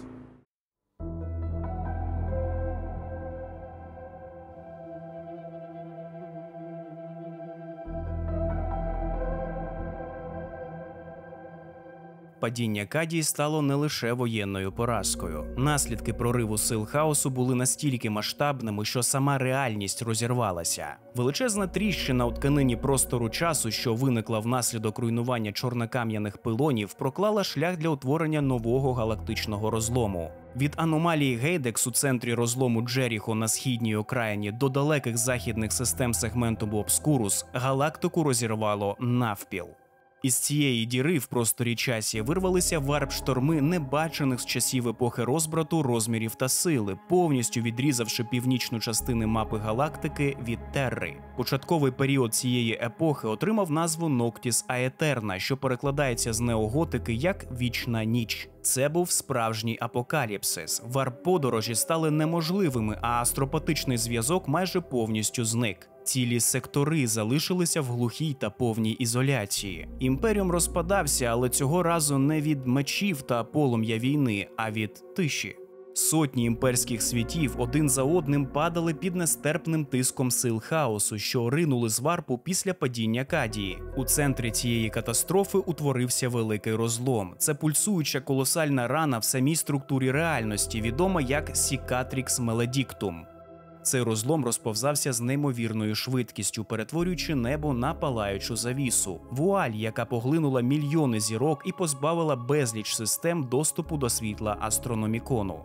Народження великого розлому стало ключовою подією, яка ознаменувала початок нової епохи, що імперські історики пізніше назвуть ерою Індомітус. З цього моменту імперіум людства буде поділений надвоє: на імперіум Санктус, де астрономікон ще видно, і на імперіум Нігілус, темну половину, де світло вже не сяє.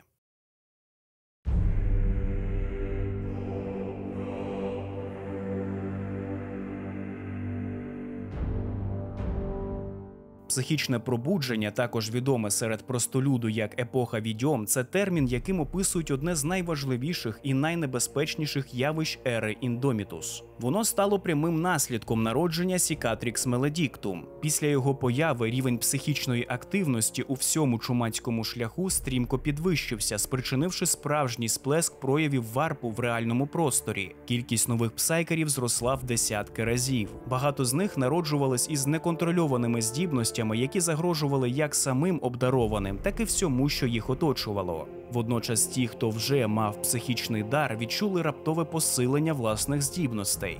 Втім, це був меч з двома лезами. Потік енергії варпу, що почав витікати в матеріальний всесвіт крізь цей розлом, значно посилив і демонічні прояви. Світ за світом, особливо ті, що розташовані поблизу великого розлому, ставали аренами тривалих демонічних вторгнень, які раніше вважались вкрай рідкісними.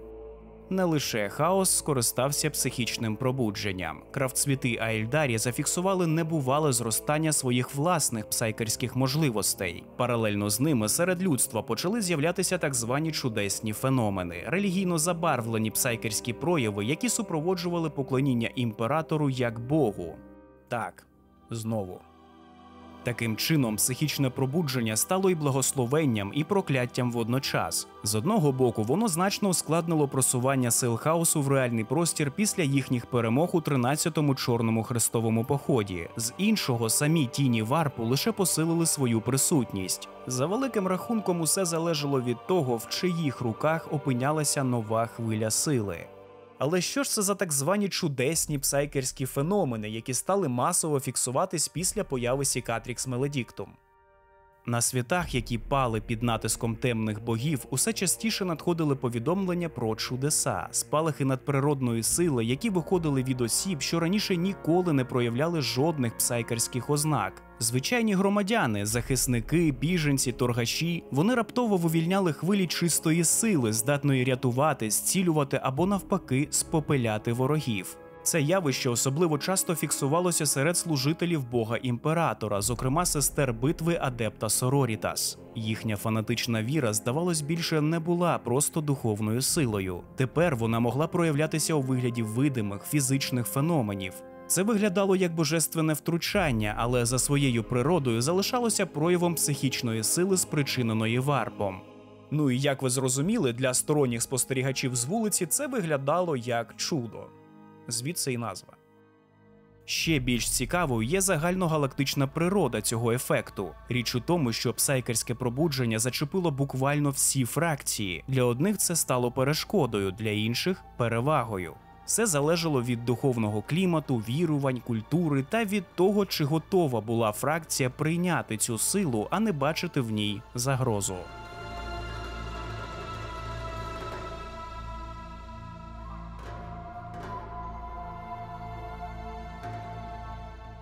Коли перші варп-шторми досягли Святої Терри після народження Великого Розлому, небеса змінились назавжди. Початок Ноктіса Аетерна перетворив звичний сірий смог над тронним світом у багряні бурі. У цю мить один із 4 великих богів хаосу, Ггорн, бог крові та війни, вирішив діяти самостійно, незважаючи на інтриги своїх демонічних братів.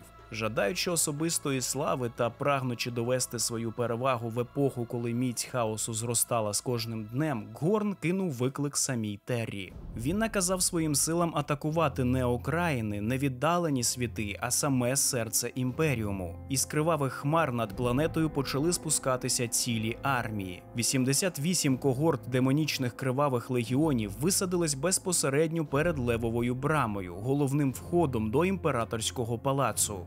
Кров та вогонь розлились під мурами палацу, та червоне військо Ггорна кинулось у штурм. Їхня ціль була проста – дістатися Золотого Трону та знищити бога-імператора. Артилерійські батареї Терри, попри свою потужність, не змогли б самотужки зупинити цю багрову навалу.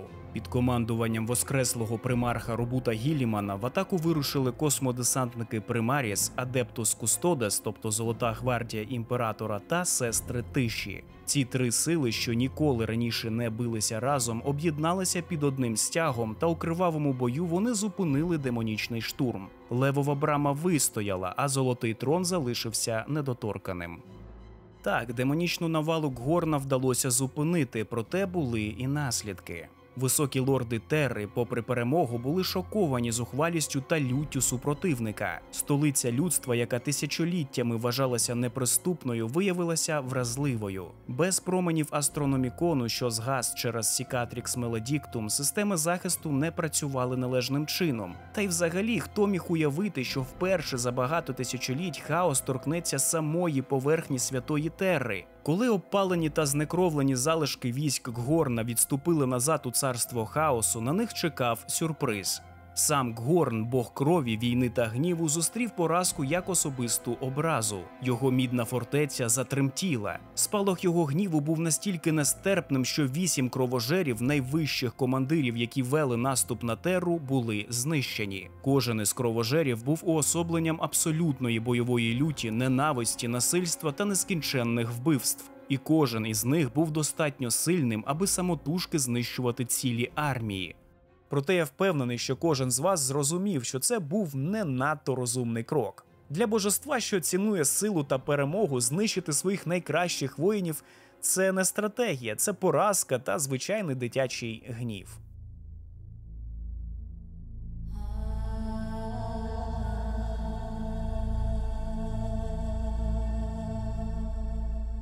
Після успішного захисту Святої Терри в битві під Левовою брамою, Робут Гіліман не став святкувати перемогу. Усвідомлюючи масштаби розпаду, який охопив імперіум після появи Великого Розлому, примарх оголосив початок найбільшої воєнної мобілізації з часів Першого Великого Хрестового походу. Так розпочався Хрестовий похід Індомітус, найграндіозніше зосередження імперських сил у новітній історії людства. Гілімана супроводжували бойові формування Адептус Кустодес, а також невеликий, але стратегічно важливий контингент з 3 ковенантів Сестер Тиші. Проте ядром армії стали новостворені космодесантники Примаріс, результат наукових зусиль Белісарія Коула. Усі вони були розподілені між щойно заснованими капітулами та фракціями так званих безчисленних синів. До його флоту також приєдналися ударні загони з понад десятка існуючих капітул космодесантників, очолювані імперськими кулаками. І тоді почали відбуватися нові легендарні події, які увійдуть у кодекси Імперіуму. Робут Гіліман, воскреслий примарх, вирушив у подорож через розірвану галактику, подекуди буквально прокладаючи шлях крізь варп-бурі. Як ви вже зрозуміли, він прагнув досягти світів, які були відрізані від Імперіуму. Його війська перебували саме в тій миті, коли здавалося, що все вже втрачено. Вони знімали облоги, нищили демонічні легіони та розбивали флотилії ворожих ксеносів. Тоді в очах простого люду знову почало мерехтіти світло надії. Чутки про хрестовий похід Індомітус ширилися галактикою, і навіть світи, позбавлені астропатичного зв'язку, почали шепотіти ім'я Гілімана. Для багатьох це було немов повернення напівбога, фігури з древніх легенд, що знову живе серед смертних, ведучи армії до перемоги в ім'я імператора. Понад одне сонячне десятиліття після початку хрестового походу Індомітус перша велика фаза кампанії добігла свого завершення. За новими варіаціями імперського календаря ці події вже вважаються початком 42-го тисячоліття. Завершення фази ознаменувала велика битва за Рокос. Це був один із найкровопролитніших штурмів регіону, що завершився стабілізацією західного кордону Імперіуму Санктус від сил хаосу. Проте відпочинку не було. Звільнивши кілька сотень систем, Гіліман повернувся до рідного Ультрамару, щоб взяти участь у ще одній вирішальній кампанії – Чумних війнах. Ми про них поговоримо пізніше у цьому відео, бо це вже буде 42-ге тисячоліття, а наша хронологія має декілька інших паралельних подій, про які варто згадати. Я сподіваюсь, ви не дуже сильно заплутались. Кому я брешу?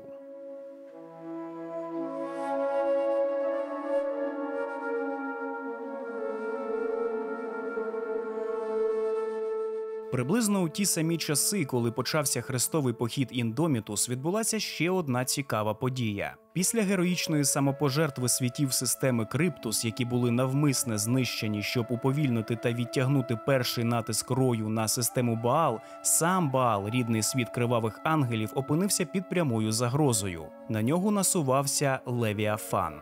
Рій тиранідів був настільки масивним, що навіть після значних втрат міг затулити собою небо. Лорду-командиру Данте довелося зміцнювати оборону планети та її супутників як ніколи раніше. Не будучи тим, хто тупо чекатиме на атаку, Данте відправив десятки ударних груп для здійснення упереджуючих ударів, щоб затримати Рій, ввести в оману та виснажити живу армаду супротивника. І це спрацювало, адже тоді сотні відламкових флотів Рою були знищені. Також заклик Данте, який благав спадкоємців кривавих ангелів серед братства Сангвінія про негайну допомогу їхній материнській капітулі, не залишився без відповіді. Першими прибули розривачі плоті, спрага крові яких була настільки велика, що вони часто пили кров ворогів прямо на полі бою, що шокувало навіть союзників. На місці командирів я б радив бійцям не плутати їхні фляги з флягами розривачів плоті, якщо ви розумієте, про що я.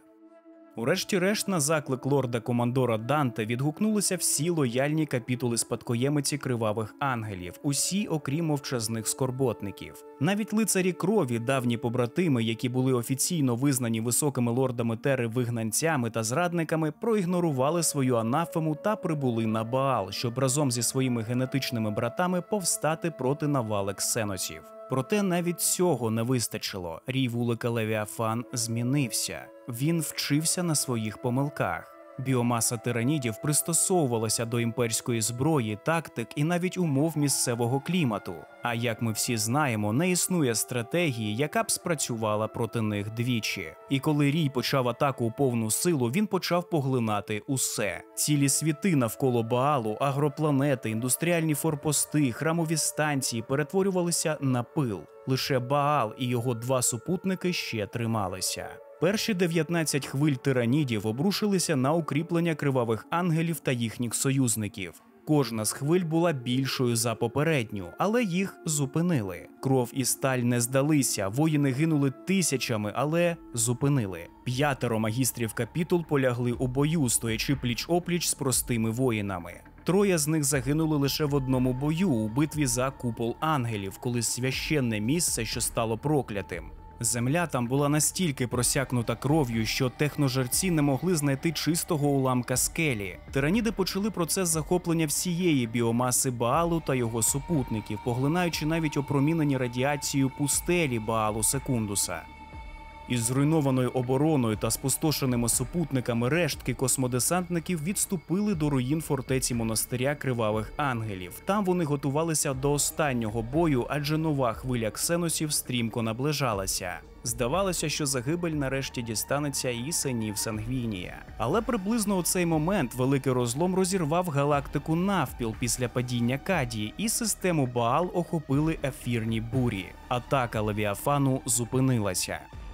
На Баалі Прайм, колись головному супутнику та святому світі Кривавих Ангелів, більше не залишилось жодної живої істоти. Ба більше, на самому Баалі вже перебувала така кількість тиранідів, що її було б достатньо, щоб знищити усі імперські війська і не один раз. Без жодного шансу на перемогу командир Данте продовжував очолювати свої війська. Кожен відступ ставав все більш і більш безнадійним, а енергія, що виривалася з великого розлому, спотворювала простір-час на Баалі настільки, що бої, які тут тривали лише кілька сонячних днів, для решти галактики виглядали такими, що тривали роками.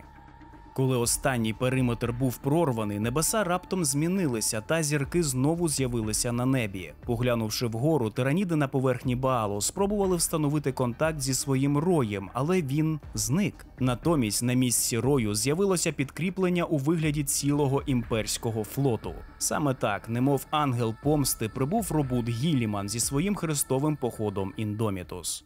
Він наче знає, коли починати флексити. Після багатьох битв на поверхні планети, де люди билися з тиранідами, Баал нарешті було очищено від загрози ксеносів.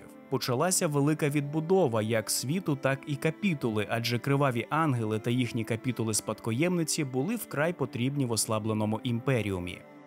Гіліман привіз із собою підкріплення космодесантників Примаріс для поповнення лав Кривавих Ангелів та Братства Сангвінія. Після Гіліман призначив Данте регентом Імперіуму Нігілус і доручив йому зробити все можливе для повернення цієї половини Імперіуму під владу Імператора. І почалася відбудова не лише стін і веж, але й духу капітули. Проте зникнення Левіафана залишалося таємницею, і лише ті, хто насмілився ступити на спустошений Баал Прайм, виявили натяк на відповідь. Там, серед попелу і скам'янілих останків, було знайдено жахливу конструкцію – 8 гігантських стовпів, складених з кісток і черепів тиранідів. Вони формували рунічний символ, який вказував на присутність не ксеносів, а демонів. Це був знак Горна, бога крові, а руна описувала його жахливого чемпіона – Кабанду, великого кровожера, давнього ворога Кривавих Ангелів. Той, кого давно вважали зниклим, виявився не таким вже й зниклим.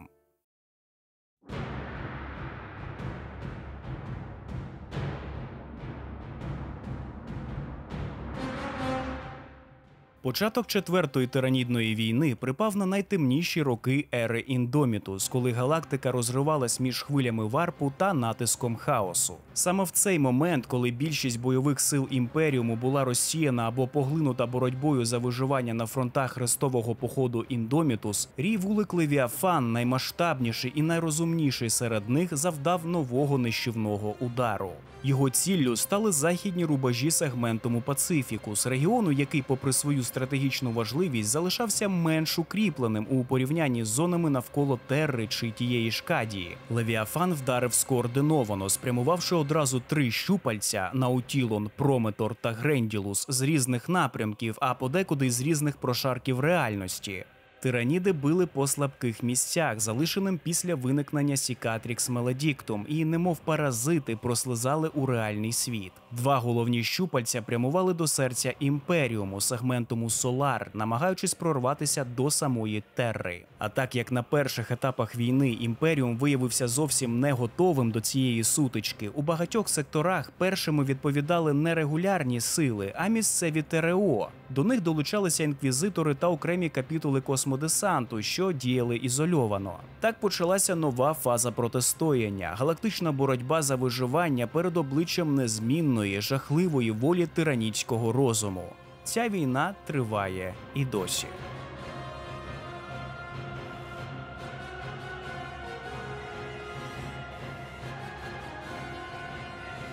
Світ вулик Віджилюс розташовувався на одному з найкритичніших стратегічних вузлів галактики – місці, де перешийок Нахмунда з'єднував дві половини людства – Імперіум Нігілус та Імперіум Санктус. Віджилюс став брамою, крізь яку йшли підкріплення, торгівельні каравани тощо, тож цілком логічно, що саме він став ціллю для нищівного наступу сил хаосу.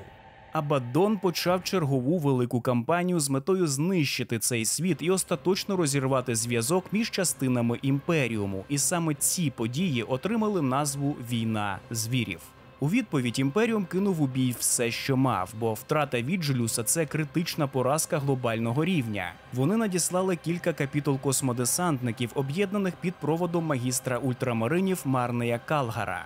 Дивом, але йому вдалося зупинити Абаддона, проте не вийшло зберегти стабільність. Віджилюс все одно залишатиметься світом, який постійно перебуватиме в облозі. В епіцентрі цього пекла опинилися десятки мільйонів душ, а на саму планету постійно лізли орки, ельдарські пірати Друкхарі та безжальні гібридні секти генокрадів. Ця дуже масштабна війна закінчиться у 025.М42. Віджилюс виживе, але залишиться наодинці сам з собою, а Абаддон знов зверне свою увагу на перешийок Нахмунда та конкретно на світ Драговар. Але це вже зовсім інша історія. Взагалі, війна звірів заслуговує на доволі велике окреме відео, а Віджилюс – це вже фінальний її етап, а не початок, тож колись ми до неї обов'язково повернемось.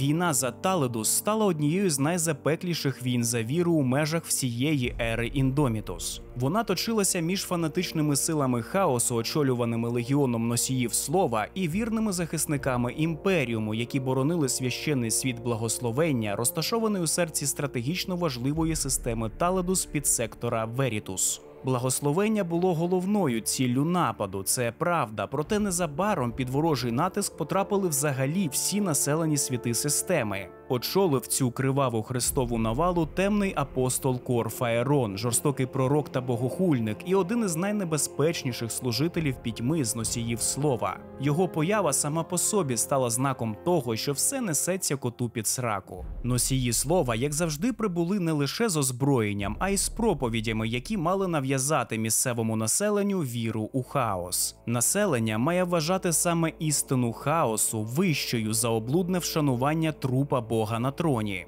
Знищення благословення мало розірвати зв'язок між людством і його останньою надією на спасіння. Тож хаос із насолодою обрушив на світи вогонь і єретичні проповіді, силою навертаючи імперських громадян до віри в чотирьох. Вони ламали силу до спротиву, катували, вбивали цілими сім'ями, робили все, аби скинути імперіум у безодню варпу. Війна за Таледус точилася одразу на 3 фронтах, кожен із яких мав своє значення для збереження віри та присутності Імперіуму в підсекторі Верітус. Першим фронтом був саме священний світ благословення, серце релігійного поклоніння. Другим фронтом став світ фортеця Гредаск, головна військова твердиня під контролем Астра Мілітаром. А третім – темний і холодний космос поблизу сліз Імператора, поясу астероїдів на самому краю системи.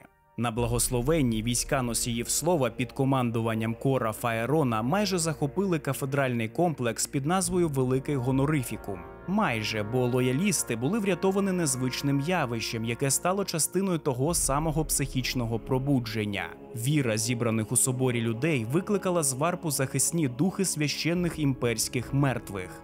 Саме так, це Deus Ex Machina.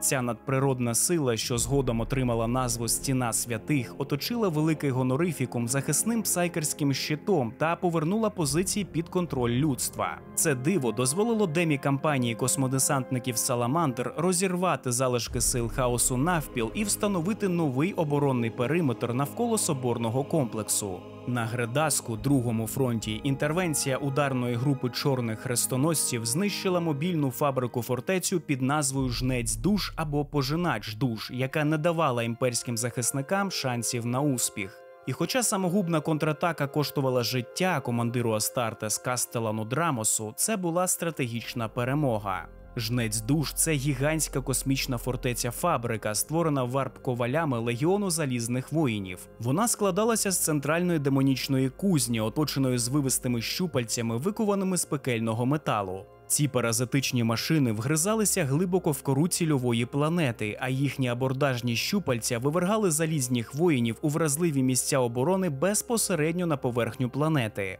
Тим часом ревуча піч у самому серці конструкції пожирала плоть, метал і навіть душі вбитих, аби вивергати нових демонічних машин, створених із ресурсів самого світу. Паралельно з тим на краю системи сформувався третій фронт. Серед уламків сліз імператора володарі ночі влаштували засідку. Їхній піратський флот, очолюваний потворним лінкором хаосу, що мав ім'я Кошмар Селікса, полював на імперські судна, які саме виходили з варпу. Тоді єретикам вдалося захопити живих астропатів, яких катували та використовували для викривлення сигналів навігаторів, аби ввести кораблі Імперіуму в оману.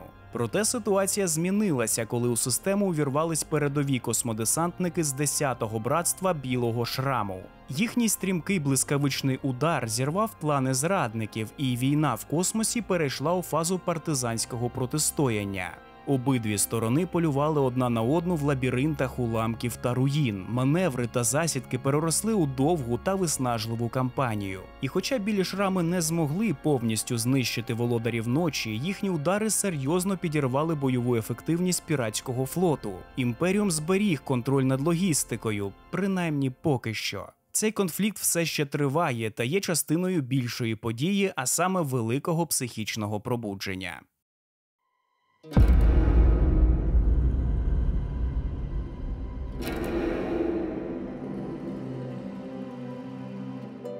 Шумні війни стали кампанією вторгнення, ініційованою демонами та зрадниками Астартес, які служили дідусю Нурглу. Їхньою метою було підкорення всієї території царства Ультрамару і перетворення його на оплот бога чуми вже у реальному всесвіті. Цей наступ очолював демонічний примарх Мортаріон, володар тиранії та отрути, що особисто вів свій легіон, смертельну гвардію, у війну проти власного брата, воскреслого примарха Гілімана.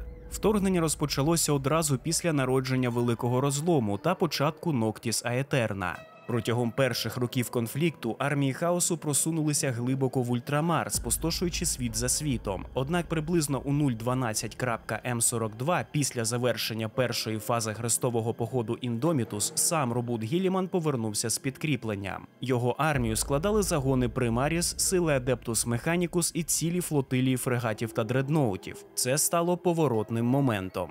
Далеко на півночі галактики, у зірках Скверни, сили Нургла закріпилися ще раніше.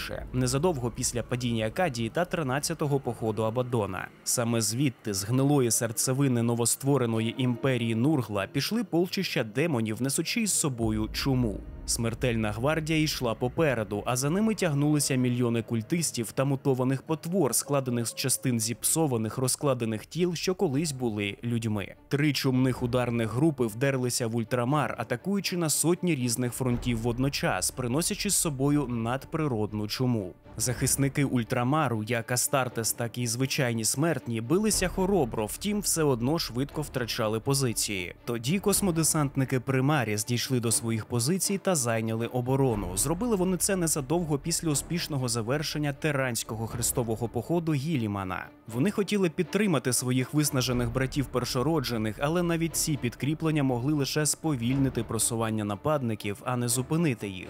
До близько 012.М42 імперські захисники по всьому Ультрамару вели виснажливі бої та билися у десятках наземних операцій, тоді як чумний флот систематично знищував ультрамарську оборонну флотилію та їхні зоряні фортеці. Гіліман вчергове з'явився, щоб стабілізувати Імперіум Санктус у своїх сяючих обладунках. Його якісні оборонні маневри та холодний розрахунок дозволили стабілізувати фронт і зберегти ключові позиції, що у свою чергу дало змогу розпочати довгоочікуваний імперський контрнаступ. Кампанію, яка увійде в історію під назвою «Спис Еспандора». Об'єднані армії чумних з гниючою плоттю воїнів були нарешті зупинені серед руїн зруйнованого світу Іякс. Там примарх Мортаріон був змушений віддати наказ на відступ.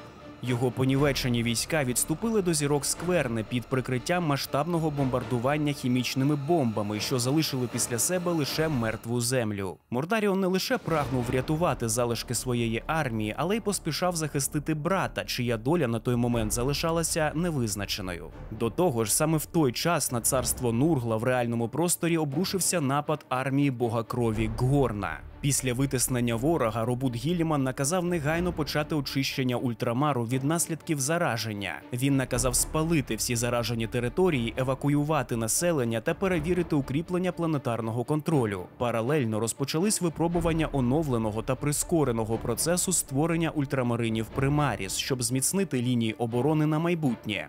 Та минуло небагато часу, як виклики хрестового походу Індомітус змусили верховного командувача Імперіуму знову залишити Ультрамар і вирушити у темряву галактики. Тоді ультрамарини, залишившись без свого майже божественного керівника, розпочали підготовку до своєї помсти проти слуг темних богів.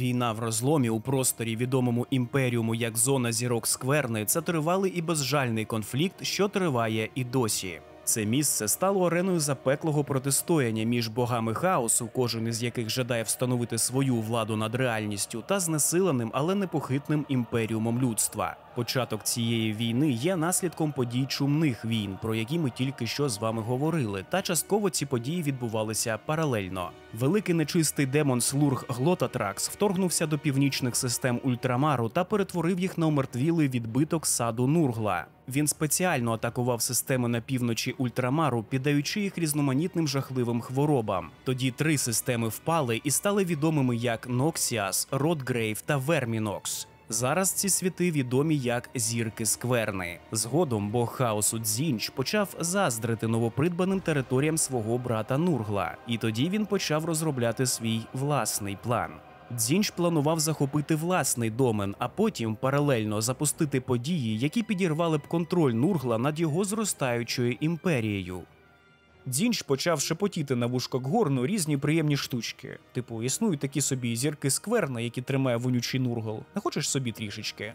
Ну і вже ж Ггорн погодився. Він зупинив свій кривавий хрестовий похід і повів свої сили на вторгнення до нового домену Нургла. Все йшло згідно з планами Дзінча, і він разом із Ггорном теж вторгнувся у володіння Нургла, який змушений був відтягнути свої сили з триваючих чумних війн. Та коли у цю м'ясорубку влетів Слаанеш, усе стало ще більш заплутаним. Принц чи принцеса насолоди прибув або прибула без попередження. Сили Слаанеш воювали хаотично, то на боці Нургла, то з Дзінчем, то з Ггорном. Ба більше, часто вони навіть зраджували своїх тимчасових союзників. Слаанеш – це такий місцевий Локі. Або місцева. Зрештою, Дзінч вирішив, що настав час облишити хаотичну м'ясорубку і запропонував так зване змагання чемпіонів. Це така давня традиція, в якій найсильніші воїни кожного з богів хаосу змагаються у героїчних двобоях, щоб визначити право володіння спірною територією. Всі 3 бога хаосу прийняли цю пропозицію, і на короткий час між їхніми арміями запанував хиткий мир. Вся увага темних богів зосередилася на підготовці своїх обраних воїнів, демонічних чемпіонів, кожен з яких мав стати уособленням свого володаря. Варто розуміти, що хоч сили хаосу між собою тимчасово припинили бійню та зосередилися на цьому фестивалі обезголовлень один одного, війна в зірках Скверни не стихла. Імперські воїни, що перебувають зараз, м'яко кажучи, у скрутному становищі, продовжують відчайдушно намагатися стримувати цей натиск. Головним вогнищем спротиву став світ Верміділ, місце, де зібралися сестри битви, космодесантники, імперські лицарі і гвардійці Астра Мілітаром. Там, об'єднавши сили, вони готувалися битися до останнього подиху. І поки вони проливають кров на руїнах імперських святинь, жахлива загроза наростає в глибинах космосу. Тираніди знову вторгалися у регіон. Їхній голод не знає меж, а поява лише поглибить хаос, остаточно розтягуючи ресурси та сили Імперіуму, який і так вже тримається на останньому подиху.